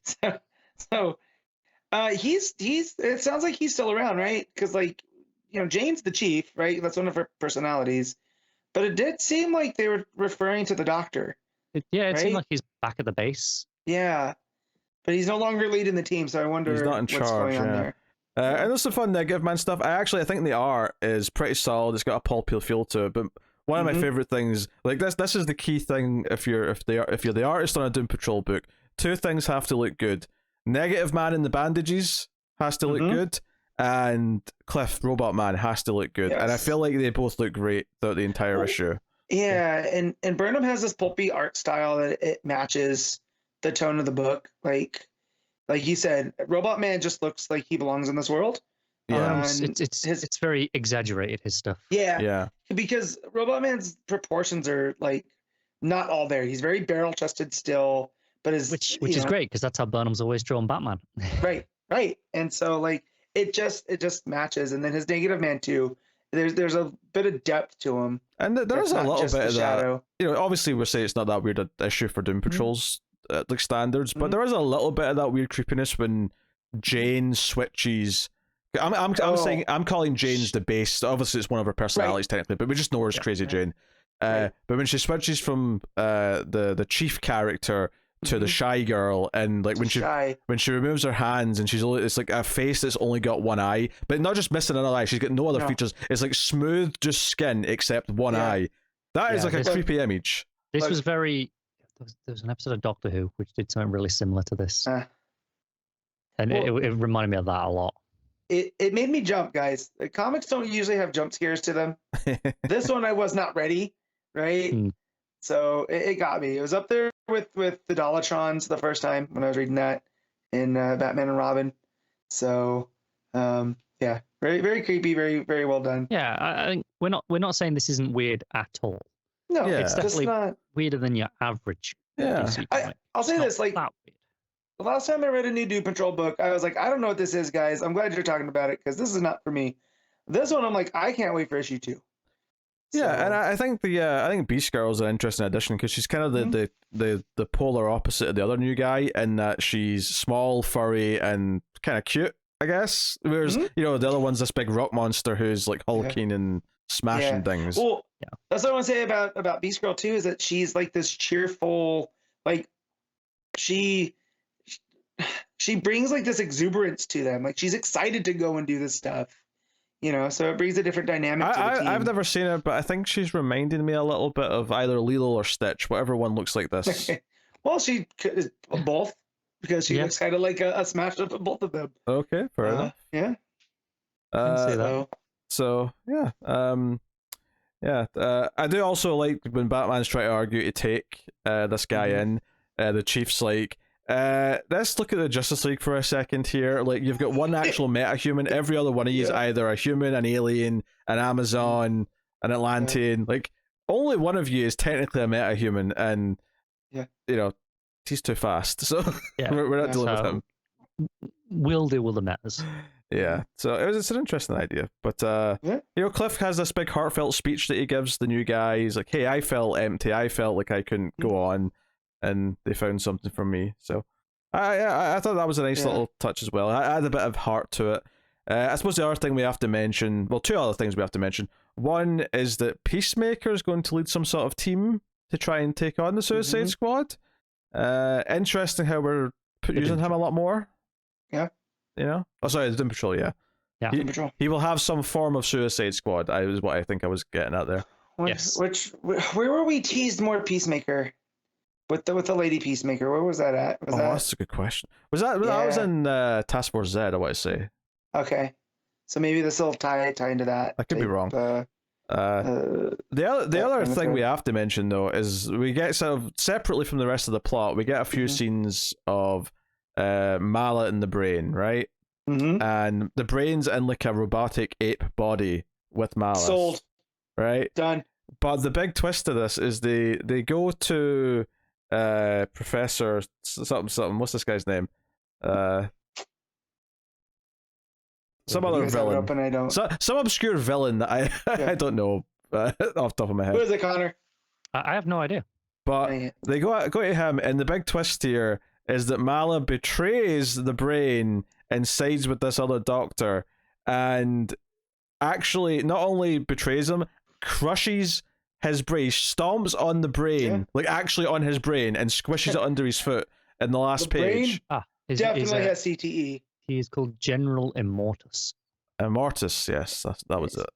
Yeah. So, yeah, I thought it was quite shocking. It's Yep. very unlike anything that these two have ever done before. They're usually the complete opposite of this. Mala's like, I'm done being your, I don't know, husband, I guess. Like, I'm. All right, so General Immortus comes from Doom Patrol, from 1987. And he also showed up in Wonder Woman back in the 80s. So he's a long-running Doom Patrol villain, it looks like. I mean, I assumed he nice. was, but he's not one that I'm that familiar with, so I didn't No, me neither. remember him. So he, so he was with Origins essentially shrouded in history. A man known as General Immortus, famous for his lasting immortality and the ability to out-strategize his opponents. So eventually he starts to run out of time. So he gets a young Niles Calder to recreate his potion to keep him young. So he has deep ties to the Doom Patrol. He's not looking so young right now. Yeah, so this is like a mad scientist version of Raz, and he's sort of using, mad science to keep himself young, but seemingly he's struggling to do so now. But that's why he wants to team up with Mala. He wants to find a new way of sticking around. So yeah, I had a good time. I was looking forward to this book. The little teaser we got of the team and the writing style from that Lazarus Planet issue definitely set me up in the mood for it, and I think it delivered. I had a lot of fun with this. Had a good time. All right, Matt, what are you giving Unstoppable Doom Patrol? I'm giving this a 9. Whoa, Connor. Yeah, I really enjoyed it. See, I was going to give it, I am going to give it a 7.5, which I didn't think was a bad score until Matt went and gave it a 9, and now it seems really low. But I thought it was a really good book. I mean, I'm giving it a straight 8. I thought it was great, but I'm not going like super like amazing territory on it. But yeah, I mean, 7.5, 8. I don't feel like I'm that far off with that. I'm glad I enjoyed it. Yeah. All right. Stargirl, The Lost Children, issue 5. Geoff Johns writing with Todd Nauck on the art. So yeah, we had the big reveal last time of Our Man being seemingly the villain behind things. We have all the sidekicks fighting all the various bots and stuff outside. There's kind of like a roll call 2-page spread where you get all their heads and names across the top and the bottom. Also, a bunch of new characters that were clearly in the jail side of things, who I did not recognize. So that was nice. I don't think it's important to remember all these names. I think the first half dozen are probably all you really need. But yeah, but the fact that they added them in there, so when you see them later breaking out with Boom and Emmy, I thought that was nice. Yeah. So the big thing is the fight doesn't go well for too long. They end up most of them getting captured by these robot egg things that we know capture the kids. And the few that are left, which includes Stargirl and a few of the other notable ones, are still trying to fight and storm the castle, as it were. Meanwhile, Our Man's making sure that Boom is still around. Like, where's Boom? Where's Jay Garrick's daughter? And meanwhile, Judy Garrick is talking to Emmy, and Emmy basically says, "Hey, like the other Flashes taught your dad to do this thing where he like vibrates his molecules through things." And as soon as she starts telling all this, I'm like, what's the joke they always do when they're teaching a new speedster how to do this? What always happens instead of it working? And sure enough, Judy ends up blowing a giant hole in the cell wall and almost knocking out Emmy. But, which I love that as a Flash gimmick, but also the fact that I don't think Emmy knows that, right? Because she hasn't been around them enough to know, like, when they first start, that things blow up. So just the surprise of it to her too. Oh sure, yeah, it makes sense. Really well. It makes sense that she wouldn't necessarily predict the failure of it. So and still useful. I mean, she might use this in a fight next issue. Well, it got her through the wall regardless. Yeah, it worked well enough. Blue Beetle sidekicks there, Whiz Kids there. Yeah, there's a bunch of other ones. Although, actually, there was a really nice moment here, actually, with Dynamite, who was the old guy they were tracking earlier, of course, who's now young again. That's kind of an important plot detail. That's who brought Courtney's awareness, right? Yeah, He's the one's like, I remember. he was the old man who they were looking into, yeah, who was investigating everything. But he's reverted back to being a kid on the island for whatever reason. But there's a really sweet moment here where Emmy says, "Oh, hey, you're dynamite," and like he actually has a tear in his eyes. He says, "You know who I am." There's this idea that these characters have all been forgotten, so just seeing one of them get emotional that someone even knows who they are is kind of sweet. So so you got Emmy leading the team of rebels inside, and they end up meeting up with Stargirl and her team. It's very nice, actually. There's like a full page spread. Well, actually, no, the first one's not a full page spread, but Stargirl's is a full page spread with her team. Emmy gets like most of a page with her team a couple of pages before that. So there's a nice kind of like equal quality to it. And they hug amidst everything. And then it cliffhangers quite quickly with our man showing up. Although he does say, "I'm the only one who can save these children from complete oblivion," or obliteration, I should say, which does make you think that maybe it's not an evil thing. Maybe ultimately he's doing this for a good reason. Yeah. I mean, because this is the Android version, right? So we got that confirmation because he says my creator, right?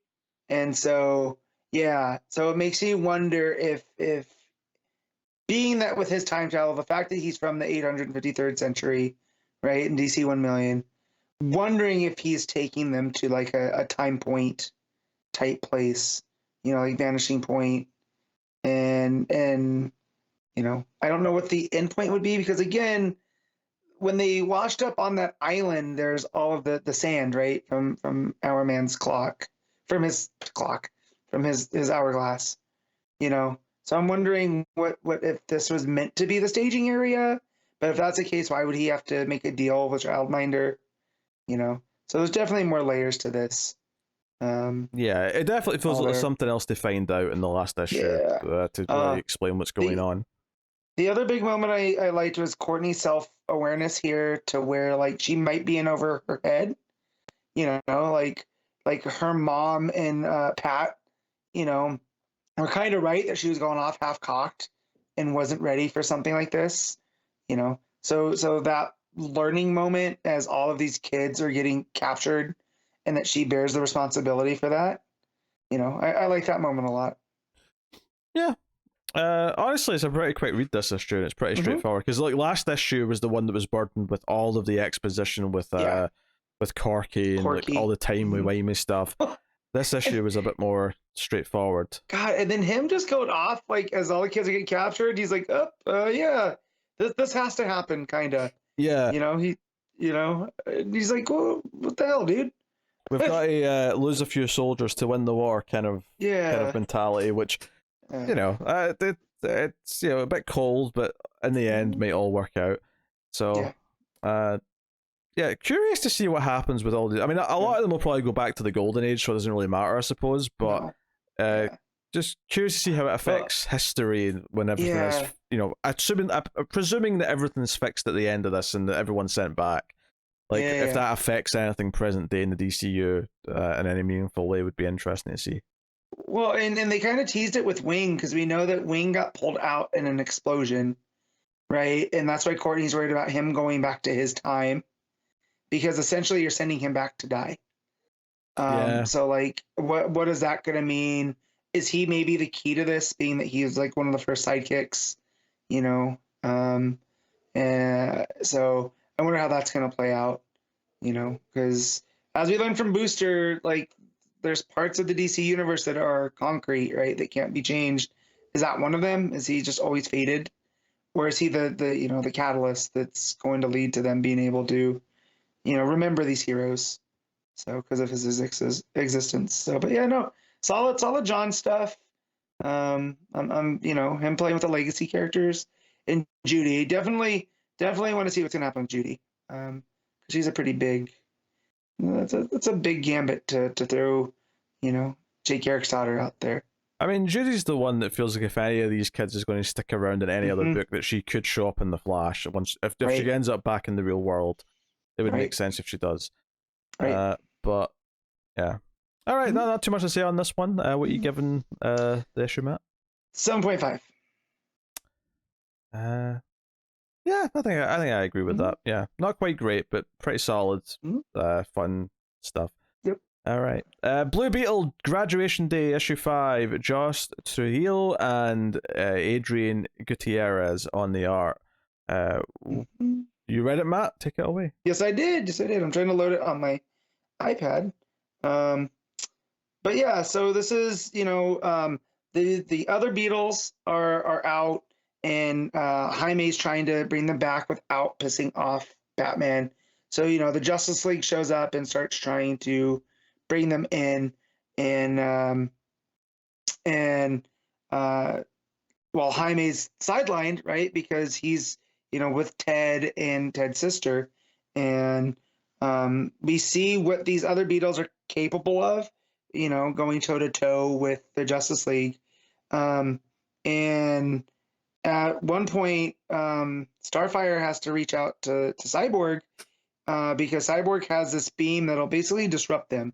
It's kind of how he keeps, how he was going to deal with Blue Beetle, that it disrupts the signal of the Beetle. And so a lot of the issue is them trying to, keep Cyborg out of the fight through talking to him. And of course, they use Corey for that, as being that they're friends. Jaime ends up getting involved anyways, because he feels like this is his mess, and he doesn't feel like the Justice League need to treat him with kids' gloves. So, of course, he just goes to make matters worse. Black Condor comes in, and him and Jaime have a back and forth. Dynasties ends up getting the better of Shazam to show you just how strong she is. At one point, Ted starts talking to Batman because he's like, Ted, you're supposed to keep Jaime out of this. And Ted starts doing no, my signal's getting jammed, and then proceeds to, talk crap about Wayne Tech stuff, which then leads Batman to going, I can still hear you. Ted's like, yeah, I'm sorry for nothing. Flash ends up getting Jaime wrapped up into chains and kind of removing him. And he ends up taking that blast that's meant for Dynasties from Cyborg, and it essentially sends him to the Netherrealm. And he ends up seeing his parents, talk to him, tell him that it's time for him to make a decision because he's still unsure what to do. And the Reach come out to him, or a personification of the Reach. And you start to see that what looks like the Reach language that was unintelligible before starts to make up familiar letters. And it's his Beetle trying to communicate with him. And as Jamie's in this nether realm, not knowing what to do, the Reach is like, oh, you can always just join us. And that's where he realizes that the Beetle's telling him that, help me, and that I'm scared. And that language barrier there is what ends up, unifying the Beetle and Jaime again. And when he does this, he comes out and he's in the full Beetle armor. So it's not just the sleek, that we're used to. It's got the big pinchers. It's almost like he's in the bigger mode. And Superman and Batman show up and make this big, situation even bigger. And but Jaime's able to reason with Batman, and he's like, look, this is my decision. You guys have treated me like a child. I understand I'm a teenager, but this is on me. Allow me to take control of my own destiny. And Batman's like, all right, but if anything goes wrong, this is on you. And as they're standing there over the city, this shadow casts. Superman looks up, and it's the Horizon, who are that offshoot group of the Reach, and they're here to talk with the Beetles. And so that's where it ends. It's essentially a big fight with this really nice ending of, Jaime, who's this kid that doesn't know what's going on, right? His friends were graduating, going off to college. He goes to Palmyra City to work for his aunt, and he doesn't know if he wants to be a superhero. Here, it ends up that all of his anxiety, all of his troubles, all of his worrying about the future, you know, is what's causing this disruption with his Beetle, and that his fear that the Reach are only, you know, he's predetermined to have to side with them, you know, that is what allows him to make the decision that, you know, to stand up to the Justice League and do what he needs to do. So I like all of that. I just wish it, you know, didn't take 5 issues to get to that point, because this is where it's starting to get really interesting. And now we're, you know, 4 in. We're 1 left of that, and it took 4 to get here. So I don't know. It's a thoroughly enjoyable read. I'm again curious to see where it ends, because it's like, is this going to lead to more Jaime? Are we going to be done with Jaime? I don't know. It could kind of go either way, where he kind of gives up the Beetle, right, to go forge his own path on his own. So, but yeah, no. I'll give this a 7.5. Okay. That'll take us on to Dark Knights of Steel issue 10. Tom Taylor writing with Yasmin Putri on the art. And it's been a while since the last issue, which I've said every time I've done one of these, the last like half of the book probably at this point. So we had the reveal of John Jones. That was actually, that's who Alfred actually was last issue. And here we find out on no uncertain terms that the real villains of this, who were trying to orchestrate this war to make Earth weaker, are the White Martians, who have decided they want to take over Earth. Interesting direction to take us in, I would say. Yep. Yeah, I think it's a nice subversion of the Green Man prophecy, though, and kind of it's you know, it kind of reinforces that typical trope of a lot of prophecy things of, oh well, you know, it's not quite how you expect it. It's true from a certain point of view. Yeah. Oh yeah, he's got a green ring on at the end, the leader, so he's kind of green. Well, no, the Green Man of the prophecy was Jean. Yeah. It wasn't Luther. I know, but I'm saying from like an ironic point of view, like the leader of the White Martians is now green too, is technically. Right. Oh yeah. Okay. Sure, I'm with you. That's true. Yeah.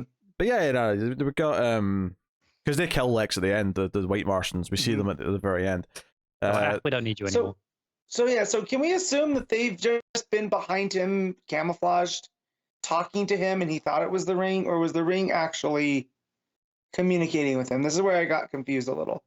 I think because them driving him mad into, you know, this Joker. I think he was the ring, like the White Martians were the ring. Okay. Because it says, the final bit from the ring speech, right, is, we can't allow, you know, someone as mad as you, who thinks that an inanimate object speaks to him to have this much power. I think it's a real Green Lantern ring though, because it lights up when he's burned at the end. It has powers, but I don't think it talks to him like the way typical Green Lantern rings. But do. Martians are also telepathic, so it's not so they're not even necessarily faking talking from the ring. Like they're just kind of talking in his head, and he's just.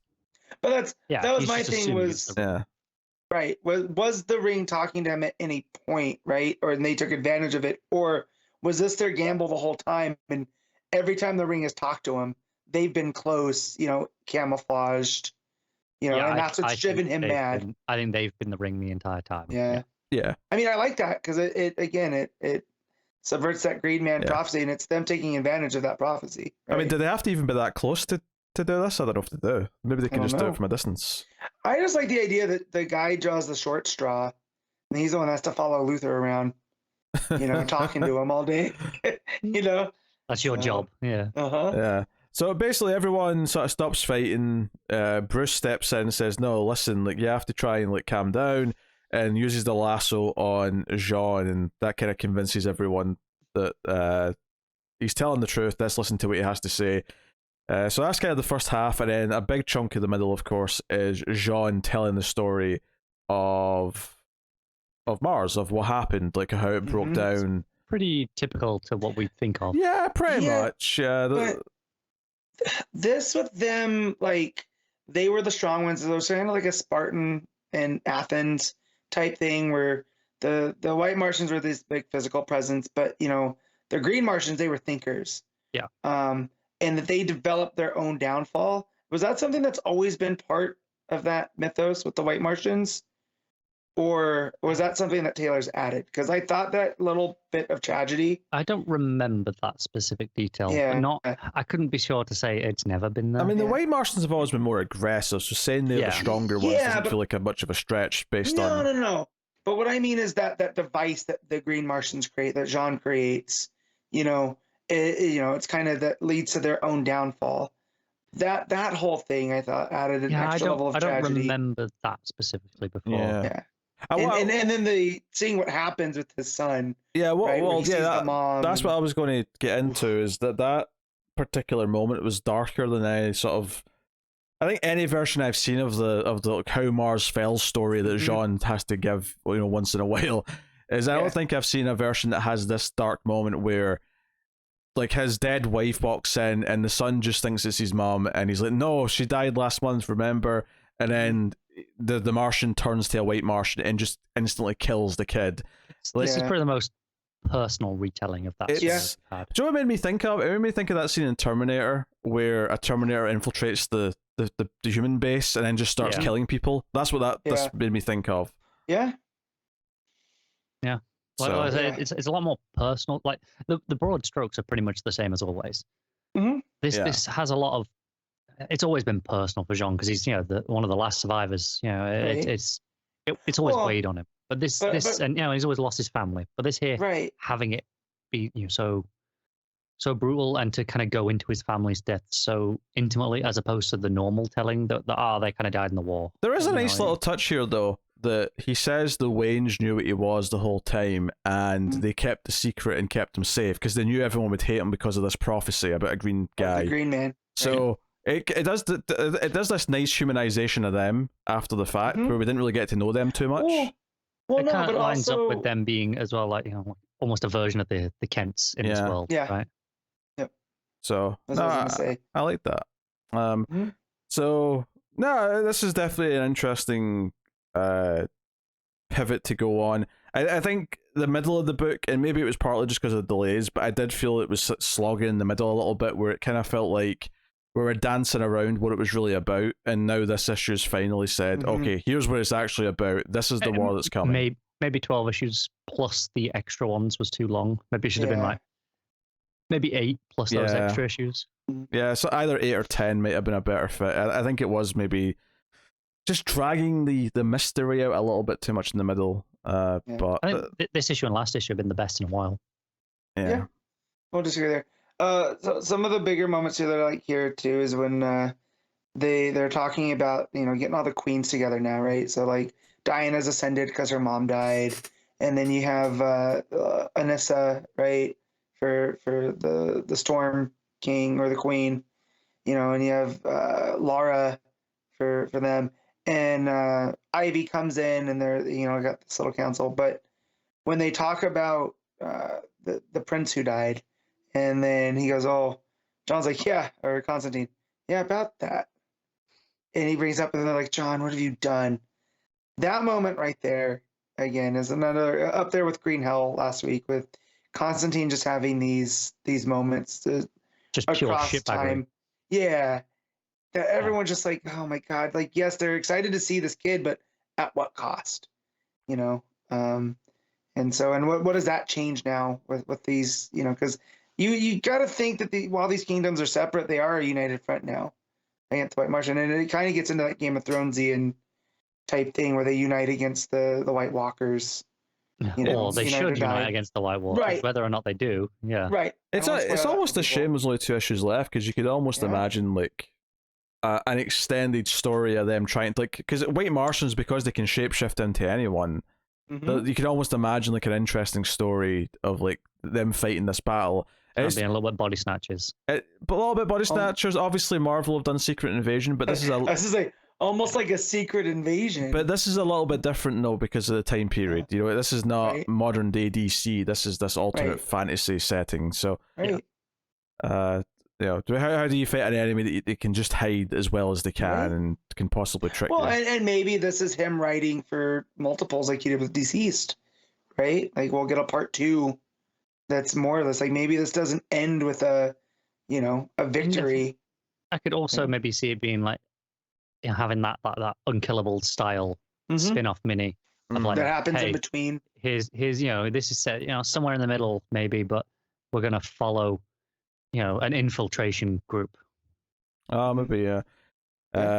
Admittedly, it's taken so long to, like, because this should have been done a while ago now, but all the delays have made it really drag out. That, like, there's not the same kind of momentum for a second book right away, so I'm not sure how that would feel, but I could definitely see there being more story to tell if there is more planned. But because you could almost do a whole a mini on Jean pretending to be Alfred and experiencing the different Clark and Bruce and Kara all growing up, and I would almost say there is more potential for spin-offs from this world than there is the deceased one, just because there's a lot wider scope to play with beyond, hey, everyone's kind of dead. Yeah, fantasy versus zombies, right? Yeah, exactly. Yeah. And also, though, I think if they did do a different mini afterwards, much like with Deceased, it might not necessarily be the same artist. That mini could be done and finished already, for all we know, like ready to go very when they want it. And they're kind of just waiting on this to wrap up and having a good time to announce it. Right? Yeah, very possible. Yeah. But I did think this was one of the best issues the book's had in a while. Obviously, because it had taken a little bit of time. It took me just a little bit, like a page or two to remember what happened last time. and for all we're like complaining about the delays, which I think is fair to complain about, it has had a very consistent art, and I do think the art is still great. Yeah. So no. All right, let's rate the book then. Matt, what are you giving Dark Knights of Steel? I'm giving this a solid 8. Connor? Yeah, I'm going with 8.5 on this one. I really enjoyed it. I'll go with. I will give it a 7.5. All right. Gotham City Year 1 Issue 6, the final issue, Tom King writing with Phil Hester on the art, wrapping up and doing something relatively surprising, I thought, here, when I realized what he was getting at, because the first half of this issue. Okay. I'm glad that wasn't just me, because I felt dumb. I had no idea either, Matt. Don't worry. I was clueless on this. Was I supposed to be picking this up the whole time, and I just missed it because I was reading between the lines? There's probably hints when you met his mother a few issues ago, right? That was probably where most of the hints were, but yeah, okay. So the big thing in this issue is that the first half of it, before we get the confrontation with Richard Wayne and the wife and the mansion, Constance, is that Slam's explaining his backstory and how he became a cop. And he's talking about how he just walked in one day, got us, the application form to start training or whatever, and he went home to fill it in. And you're going through this story and it's all playing well, and then he gets to the part where he says there was a question that was like, what is your race? Are you white or are you? And the word there specifically was colored, was the word in the form, which fits the time period. And he says in the moment, well, I could always pass for either. So I ticked white without thinking about it because it was just what you did to fit in. And obviously this was the moment where I went, wait a minute, Slam, have you not been white this whole time? Because I thought you were. And obviously it is harder to tell in a comic with that is, very flat colors and like there's nothing's necessarily been there to suggest that he's anything other than just a white dude. But obviously it makes it very clear though as he's going, because he talks about how he was the first ever black man to make detective in Gotham City, but no one in the force knew that. No one knew he was black when he became detective. And it's because nobody knew, right? He was able to take advantage of it, and because then it adds a whole new shade of what happened to his brother, right? Yeah, because it mentioned him going through there. Yeah, his brother was beat to death by police in the station years ago, and he didn't know exactly what happened until he looked at the file, and there was no report on it. It just had like a little set of initials, and the initials basically meant, someone black acted out a line, and we had to kill them. That was like the gist of it. and harsher language that I don't want to repeat. Much harsher language, yeah. Which this one was the first issue that came with a disclaimer at the beginning and in the title. Yeah, so in the title, and it said, we understand that this is insensitive to people, but for the story that they're telling and for the time period they're trying to reflect, it's crucial to the story. So essentially, trigger warning here, which that stood out. So that was kind of my first clue that something big was happening. Oh yeah, I didn't think in this book. Yeah, like obviously some of the language that's used and the topics it's bringing up is insensitive, but I don't think the story itself is insensitive. No. It's got a point. It's got a right. Yeah. But that was my first clue that something big was gonna drop in this issue. I mean, the books had the subtext of race the entire time, because you've had this woman who's black, who's part of the kidnapping. You've had a lot of talk about the North versus the South side and how the rich treat the South side, so on and so forth, and kind of like slam being part of both worlds, which in hindsight actually is a good bit of foreshadowing. Right. Well, and that was the other thing too, is when they talk about how he lives in the South side, right? But he's kind of like, we quote unquote have to live there, and it was a joke amongst, his fellow cops there, and it was always him like having to denigrate who he really is to fit in, and all the pain that caused. And all of a sudden, the fact that he's no longer on the force and he is kind of like outside that system makes a lot more sense with that information. So why he finally snapped, right? Yeah. When he So all this was working. All this was kind of like building up to these reveals, and when it finally gets to him with the Waynes, after he beats up the bodyguard guy, he comes in and the wife reveals she already knew about the affairs. Richard tries to deny it, but she talks about how she found down in the cave, and she even talks about how the entrance behind the clock is there, and she found the cave, and like he's got like almost like a serial killer's like trophy room, but just for like affairs, where it's like, some panties from this woman, some photos of this woman, so on and so on. Keepsakes from his conquests, dalliances, and it's like, that sounds like a serial killer's lair. And she even like says like it chilled me to my bone to think about what you were doing when you'd look at these things, and I'm like, he was cracking one off like a beast down there. We know where Bruce gets his penchant for collecting things in caves, right? Well, here's the thing about this is that I still don't like that they started referring to whoever sent these letters as the Batman, because I think that's too on the nose for the future. But I will say the explanation for like why Richard, who did this, like he orchestrated this kidnapping himself, why he signed it with a bat is because he spends time down in that cave and there's bats down there. Actually did kind of make some sense to me. I was like, oh, that's actually kind of, because she talks about how you had the audacity to effectively sign it with something, like to sign not your name, but you signed it with a clue of who you really were, and a symbol, right? I think what's so interesting about this is obviously both these Waynes are shitty people. He's worse than she is, but even she's quite bad because she intentionally incited a race war because she wants to look like a hero when she tells everyone to like forgive and like Gotham should be strong, and she'll be the hero for telling them to like all get over their grievances. But she's happy that there's riots. She's happy that white people are going down to the south side and just beating people up. Chaos is a ladder, and now she can climb that ladder. But I think what's interesting about this though, as far as like tying into who Batman is that I think both these Waynes are horrible people, but there are qualities that you see in both of them that, like you mentioned, the collecting the trophies is kind of like Batman with his cave, and obviously the use of the cave.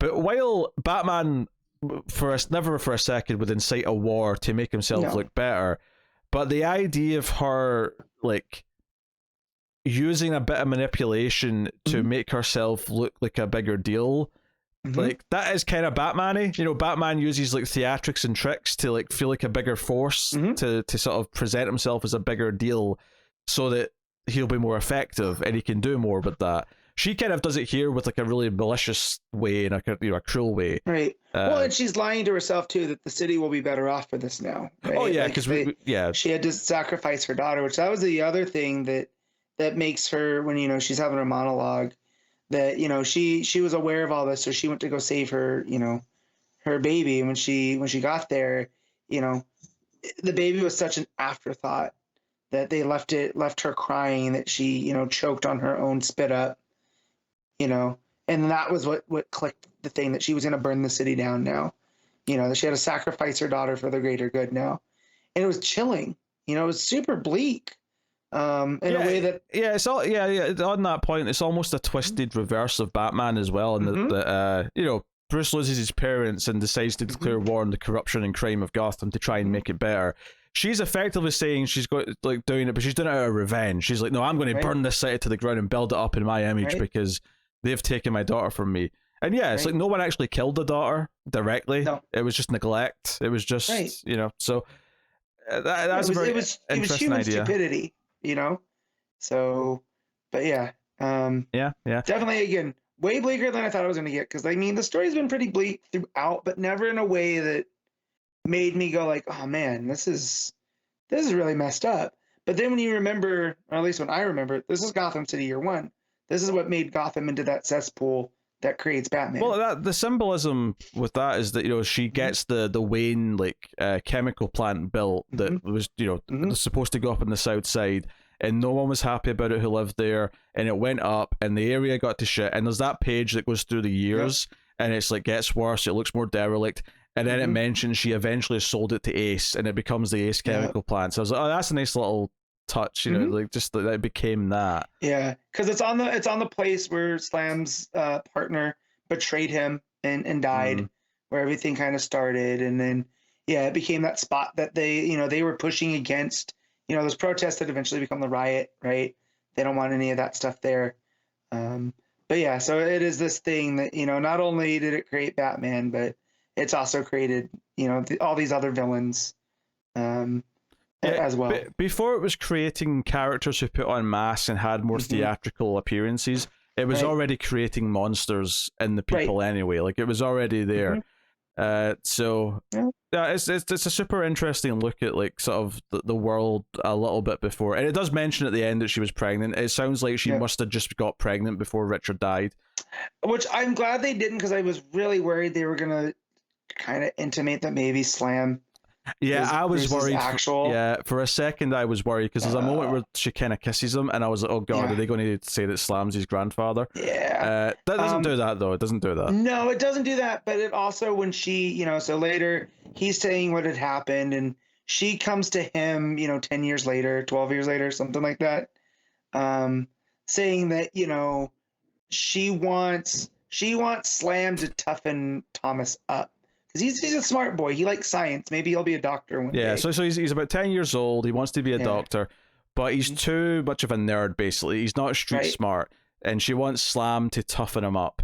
And she even sort of has like an almost on-the-nose line of, like, you know, I don't want him to just think he can run into an alleyway and not expect trouble, kind of thing. Right. And, you know, it's almost a little too on the nose, but I actually liked it just enough, because it was kind of making a very specific point that Thomas was this idealist who didn't have the tough side to him, and it's almost like it was necessary, because his compassionate, like, kind, non-violent, like, person that he is almost what Bruce needed first before he was shocked into needing the toughness, you know? You know, if you didn't have Thomas being who he was first before he died, Bruce would never have became what he was. Like, he needed that good influence, and it almost sounds like a miracle that Thomas was as good as he is, because his parents were shit. Well, and that was always the thing, that I was waiting for some kind of weird twist, right?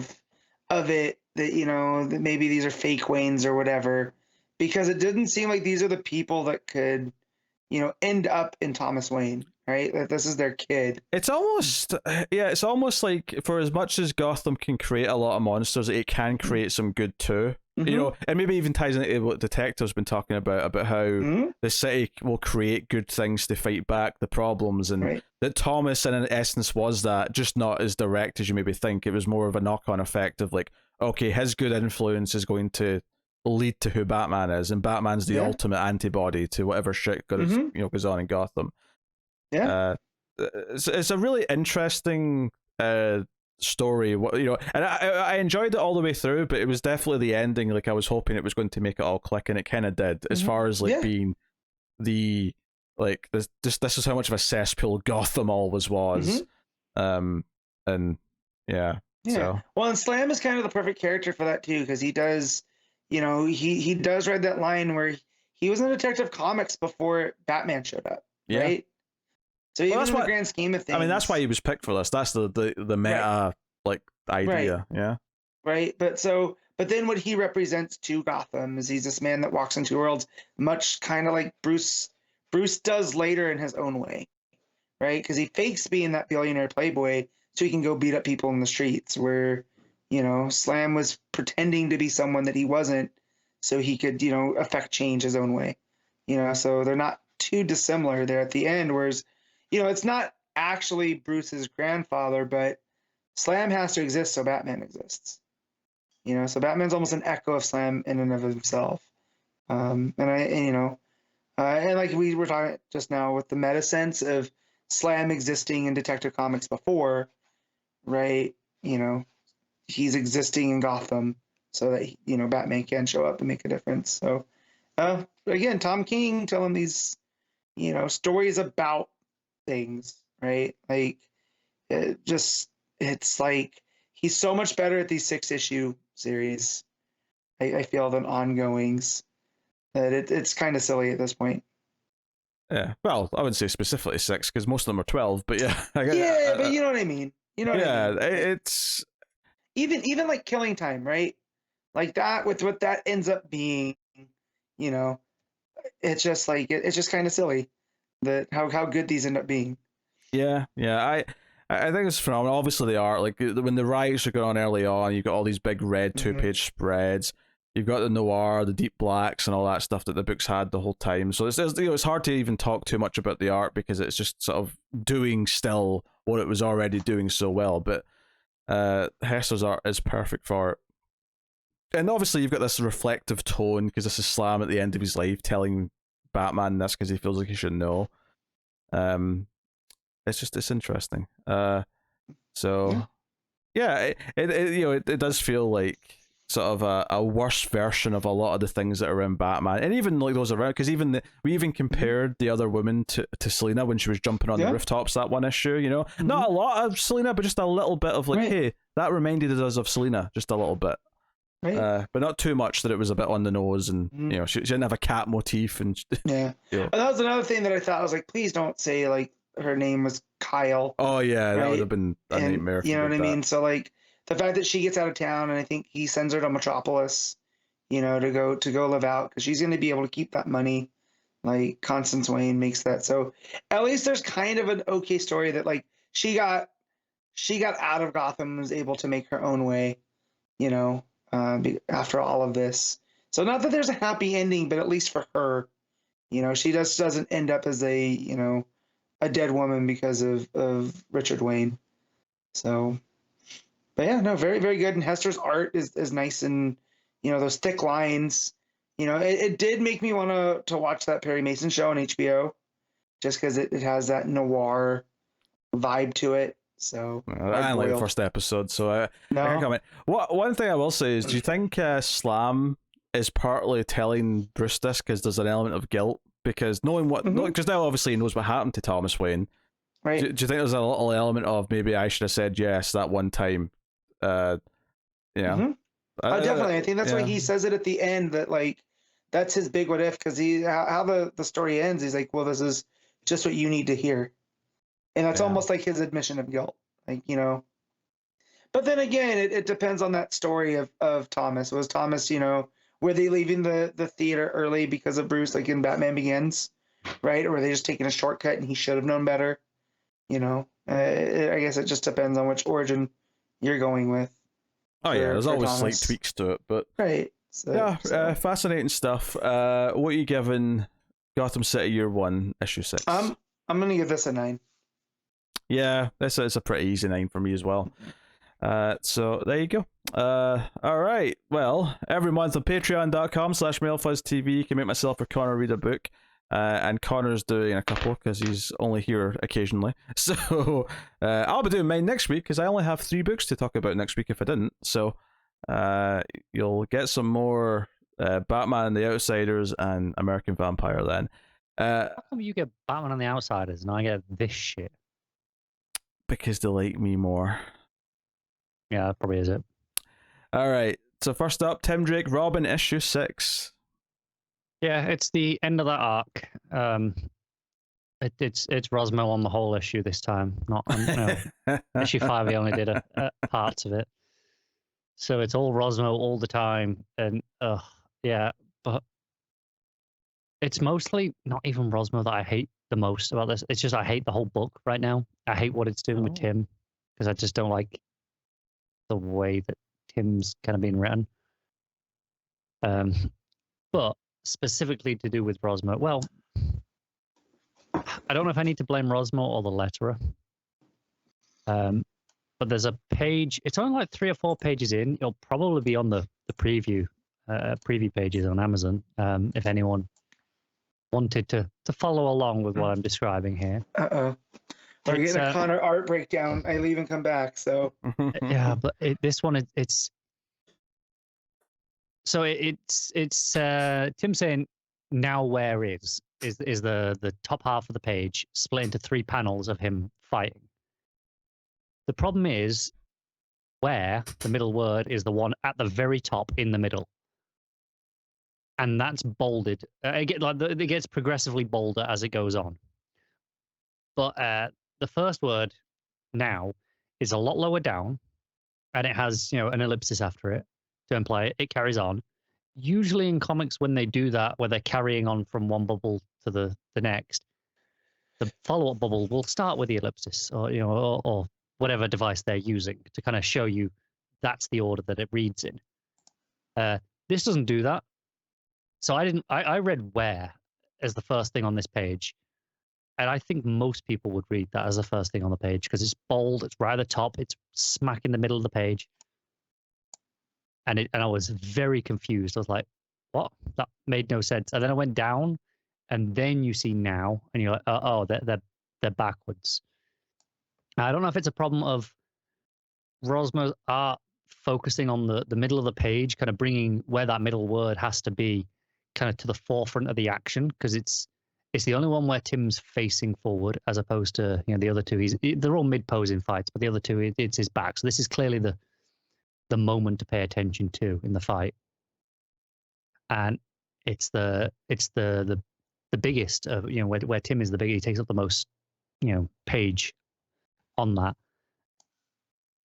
So I don't know if it's Rosmo's fault for kind of making it like, oh no, this is kind of where it has to be, or if it's the letterer's fault for then not being more creative and kind of moving where the bubbles are. Like maybe they could have moved the ball down to the other side of Tim and a little bit lower, and it would have not been as neatly, centered, and the other two wouldn't be so perfectly, lined up left and right of it respectively. It might ruin that effect, but I think it would have been an easier to read. But anyway, enough of that like very specific nitpick that I just didn't, really bothered me. Yeah, it's that. This Connor has a specific nitpick. I'm shocked. I know, but this is the sort of thing that does annoy me, especially when it forces when comics don't make reading things in the natural order, obvious. It really hurts the flow of a story, even good stories. But when I'm already in a bad story and you're hurting the flow even more, it's just even more egregious. But yeah, it's just this Moriarty villain. He's found the way to, using alchemy and a little bit of Clayface mud, he can kind of create like almost shapeshift. And he just basically shapeshifts into Batman a lot. And it's like, hey, look, you're facing Batman now, and tries to kind of throw Tim off his game. Obviously, Tim doesn't really fall for it. They fight. He knocks him, into the harbor, and he kind of seemingly drowns and dies. He doesn't. Shockingly, that's kind of the little reveal after the fight's finished is, someone fishes him out of the water. They find him.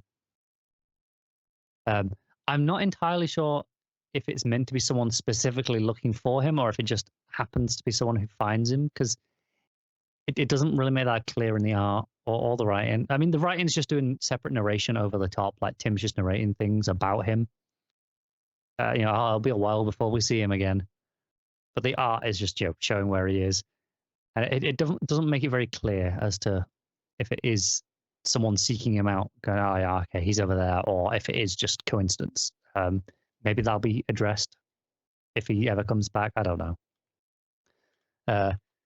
There's a bomb, obviously, with Bernard. That was established before Robin disarms it with 1 second to go, and all's swell. And yeah, that's it. He's like, all right, cool. Time for a new era of Tim Drake, where he's not going to be quite so mopey and not so fixated on being with Batman. It is kind of the vibe it gets from the way he kind of talks about things while he's fighting, not Batman. But yeah, it's just not a very good book, unfortunately, which is really disappointing. 'Cause I'd love a good Tim Drake book. He's the best Robin, and this is not it. This is just not it. And I'd like to think that with Rosmo leaving the book, it'll be more enjoyable, but I have absolutely no faith in the writing at this point either, because even that has been not entirely miserable, but mostly miserable over these 6 issues. So yeah, this issue, probably give it like a 4. Oh yeah, I'm really not enjoying this book. That's a shame. Yeah, I bet you thought that.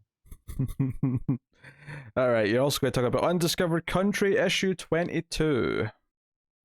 Yes, and it's finally kind of cleared up a lot of what I was struggling with the the time zones. It's quite late into this arc. I think we're 4 issues into this arc with zone history now, and it's only just getting there. And even at first, it's not super clear. It opens with that alternate future where it's 2 of them are now ruling the world. They are the Great Global Alliance. They're basically anti-America. In this world, they're like both the Graves are dead. Ace is dead. But they won because they just were like, yeah, screw America, and everyone kind of just followed them, and now they are co-emperors, which co-emperors has famously never gone wrong in the history of the world. So I can't possibly imagine what would happen there. I'll come back to that stuff after, because the other plot kind of makes it clear what's going on there as well. So the other plot was the Val plot, kind of finally gets to what's going on. So obviously they're jumping around in time, and they've figured it out that every time they die / get transported, it's to a different war that was fought on American soil. And they're kind of being shown that, hey, you're invaders here, and every time there's an invasion on American soil, they lose. America always wins. It's this propaganda thing where like this issue they start in the Civil War, and it's like America still won there. It still counts. Aye, enjoying their victories with butterless sandwiches. Savages. Yeah, but so they jump back and forth a couple of times, but they finally get to outside the system, and they meet this guy who is like we've had rulers of all the other zones. I assume the ruler of this zone. His name it's like Dr. something, begins with an L. But he is a robot body with a head in a floating jar, like a head in a jar sort of thing situation on top of the robot body. It is something else. His name is Levant. And he is basically just messing with history and just seeing all different versions of what could happen, and he's kind of just having fun with it, but in a really sadistic way. And then that's kind of finally what explains what's going on in the other timeline. Is it's Levant's actually messing with it, and he keeps sending people in. So we actually follow Ace all of a sudden. We're like, oh, hang on, I thought Ace was dead. But this is an Ace who doesn't know what's going on and is kind of going around, tries to do some research in a library, and just Googles America basically, and it flags up as a restricted search, and the librarian's like, Yeah, I think you should stop doing that because, you know, we might have to send some people around. But he searches for Val and goes to visit her, and Val's there, getting old. With you know, she's an old woman with an eye patch here, and it's like, oh, you're always young every time you come. She's like, all right, fine, I'll explain it again, because Levant keeps just messing with it. It keeps sending you again and again, and they're like, okay, how did how did they get this empire? How did this happen? And he goes, well, they shot you in the face. And if that's the final page, it's seeing them in this version of this history shooting Ace in the face. And the two graves are dead as well, or seemingly dead. And it's it's definitely something. Again, I'm not entirely sure. Like, I have a clearer direction now. This is Levant messing with history. How they're going to get out of it is definitely the most unclear this arc has been. Still, they're still lacking a little bit of drive. But it's at least starting to answer the mysteries a bit more, so that it's not as noticeable that the characters haven't got that same drive that they have in previous arcs. Again, still the weakest arc of the book, but still not bad. It's getting more interesting as the arc goes on, I would say, and I'm definitely intrigued to see kind of how this goes, because I think there's maybe 2 issues left of this arc, and I'm very interested to see kind of what the solution is. How do they break this cycle that and stop being messed with and kind of get through to the next zone, if they can get through to the next zone this way. Maybe they've got to break the system entirely. I don't know. But no, it's still enjoyable. I'll give it like a 7 out of 10. Okay. There you go. That'll take out the part of the show where we pick our favorite stuff of the week, favorite panel / moment, favorite cover, favorite art, and top 5 books of the week. So we'll start off with panel / moment. Matt, what do you have? So there's a bunch this week. Some stuff from Action. I really like the stuff with John talking to Osol. That was real nice. There's plenty from Gotham City, year 1. Mm-hmm. But the one that I'm gonna go with is from Doom Patrol. And there's a scene when Cliff's with Beast Girl and they're trying to take down the guy. And he has this nice speech where, he tells the guy, the world's not a great place. We're all doomed, but we can still try to be kind to each other in the meantime. What do you say? And that's what they do to bring him onto the team.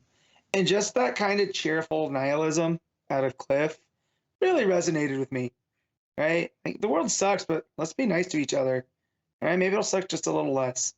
Was not expecting that in a book this week, so that's mine. All right, Connor. I'm going to go with the final page of Action Comics, the last backup, with the pulling on the mask and the thread and unraveling into what that is. Yeah. That was really cool, and just not just because of what it is interesting, but the actual just the visual of it and the art was great as well. Yeah. I'm not sure what I'm picking yet, to be honest. Probably.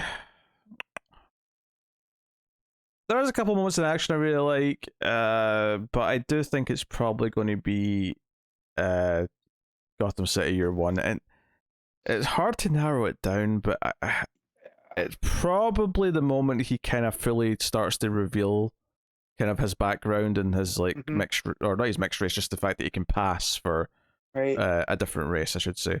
So I think that definitely hit the hardest out of anything this week for sure. So yeah, good. Cover of the week. I like the Gotham City year 1 variant, which is the Jason Masters variant, where it's I think it's Richard looking through the blinds and there's a bat on the outside. It's kind of funny. That's probably my least favorite of the year 1 covers. Oh, that's fine. Not accounting for taste. Hey, no, they're all good covers, but that's my least favorite of the 3. I like the variant for Detective by Seb McKinnon, which is it's like Batman with a big giant bat creature behind him. It's like this painted cover. Mm-hmm. Really pretty. It's very Dave McKean-esque. Yeah, Honestly, my pick though is probably just the regular action cover, the Steve Beach one. I really like Steve Beach's Superman covers. Mhm. Just really pretty, sort of a heavy shaded painted style. I like it. Mhm. Uh, Fair enough. Connor. Yeah, I like all the ones we talked about there. I do really like that detective one. I think that I'm going to go with the Dark Knights of Steel variant, the Molina one, kind of the Batman Knight holding up the shield with the dragon behind him. It's just a really cool cover. Yeah, sure, Matt. So there's a couple Doom Patrol ones that I think are really fun. They did a scratch off for Crazy Jane, and so you'd scratch off the mirror and reveal which are the characters. I think that's pretty inventive as far as if you're gonna charge extra for a cover, right? So I think that's pretty cool. There's a couple Stargirl covers that there's a Sweeney Boo one in particular that's got Courtney with stripe in the back, but it looks like it's done with this painted style, and the colors just all kind of come together. But I kind of already mentioned it when Pete was talking about the Gotham City covers. There's that Molina Gotham City Year One cover that just looks like a straight up pulp novel cover. It's fantastic. So that's gonna be mine. Yeah, cool. All right. Art of the week. Starting with Connor.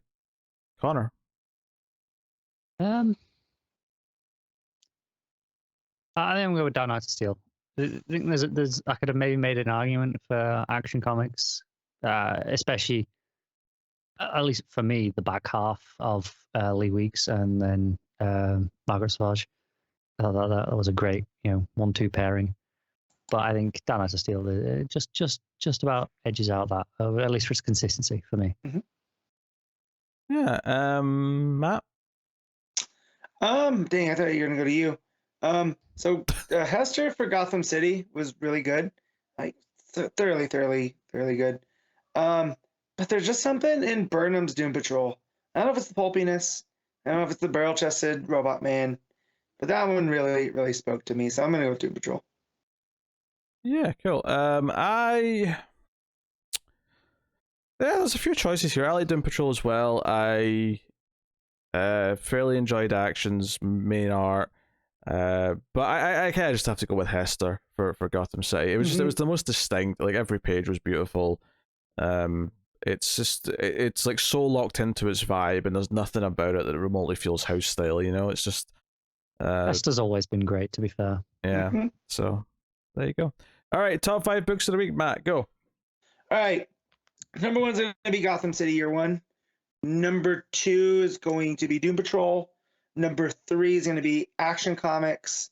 Number 4 is going to be, I'm trying to remember my other ratings. It's going to be Detective Comics. And 5, let's go Blue Beetle. All right, Connor. So Dark Knights of Steel, it's first for me. And then it's a toss up between Action Detective. They're really even for me this week. I'll probably give it to Action. I think I really like the backup kind of edged it. And then Detective.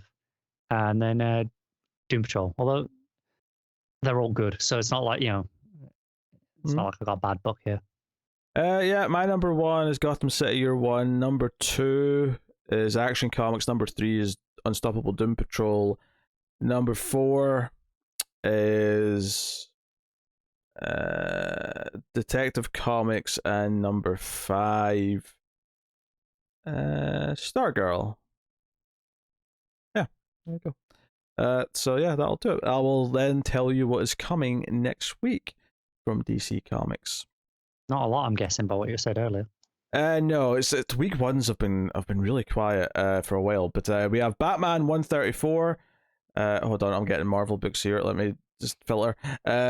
Batman 134, Poison Ivy issue 11, Batman and Joker the Deadly Duo issue 6, Adventures of Superman John Kent issue 2, The Joker the Man Who Stopped Laughing issue 7, The Flash 796, Fables 158, and Scooby Doo Where Are You 121. So not a big list, and yeah, so 3 books for me plus a couple of Patreon books. Matt's also got Poison Ivy at least. Mm-hmm. So You still enjoying that, Matt? Because I am. Yep. I mean, the last time she had a shroom-filled orgy with a fake Gwyneth Paltrow. So pre-skiing accident. Yeah. Yeah. Yeah. Obviously. or post skiing accident directed by David Cronenberg. There's a new image for you. Well, like for the 5% of the audience who actually got the reference I just made to the David Cronenberg film Crash, I applaud you. Everyone else, go and look it up. Or don't if you want to sleep at night. Go look it up. Anyway, that's what's coming next week from DC Comics. So we will see you then for that. But that is the show. That's been episode 350, and we're 2 hours and 50 minutes. Yeah, we're close to a 3-hour episode. This has been the show, and hopefully you had some fun. You can support all the content and keep the podcast coming by going over to patreon.com/MailFuzzTV and supporting us for any amount per month. The $5 tier, you get early access whenever it's ready on the Saturday before it goes out on the Sunday, if that's of interest to you. But main thing is just to support it and keep it coming. But you can of course show your support by other things like liking, subscribing on YouTube, or of course rating us 5 stars and giving us a review to go along with it on iTunes or whatever podcast service you get your podcast from. But that is it. That's episode 350. I am going to go pass out. I was damn near falling asleep when Connor was talking about his Patreon books. Yeah, but that had nothing to do with your tiredness. Yeah, I was keeping them mercifully brief because I could see how much you were struggling. I'm gonna go find food because thanks to that conversation at the start of this show, I'm gonna go eat. Goddamn starving. Yo, keep butter off your sandwiches, people. Never. No, put butter on your sandwiches. That's the way you're supposed to eat a sandwich. I can't wait to get done with this and go tell my wife what I learned. I think you both need to just sit there and try it and come around to our point. There's a lot of things that Americans do differently that I kind of get. Like it's not what I'm used to, but I kind of get it. This is one where I absolutely think you're absolutely. You guys are backwards nuts. but cute about it. That's what Pete just said. What? Yeah, it kind of was. Yeah. The way that you said that, there's things Americans do that I can tolerate, but so you guys do things backwards, but you're cute about it, so it doesn't bother me. This aggression will not stand, man. Just cross the line. Yeah. So anyways, all right, let's wrap this up because I'm starving. I'm about it's the first thing that I just truly don't understand.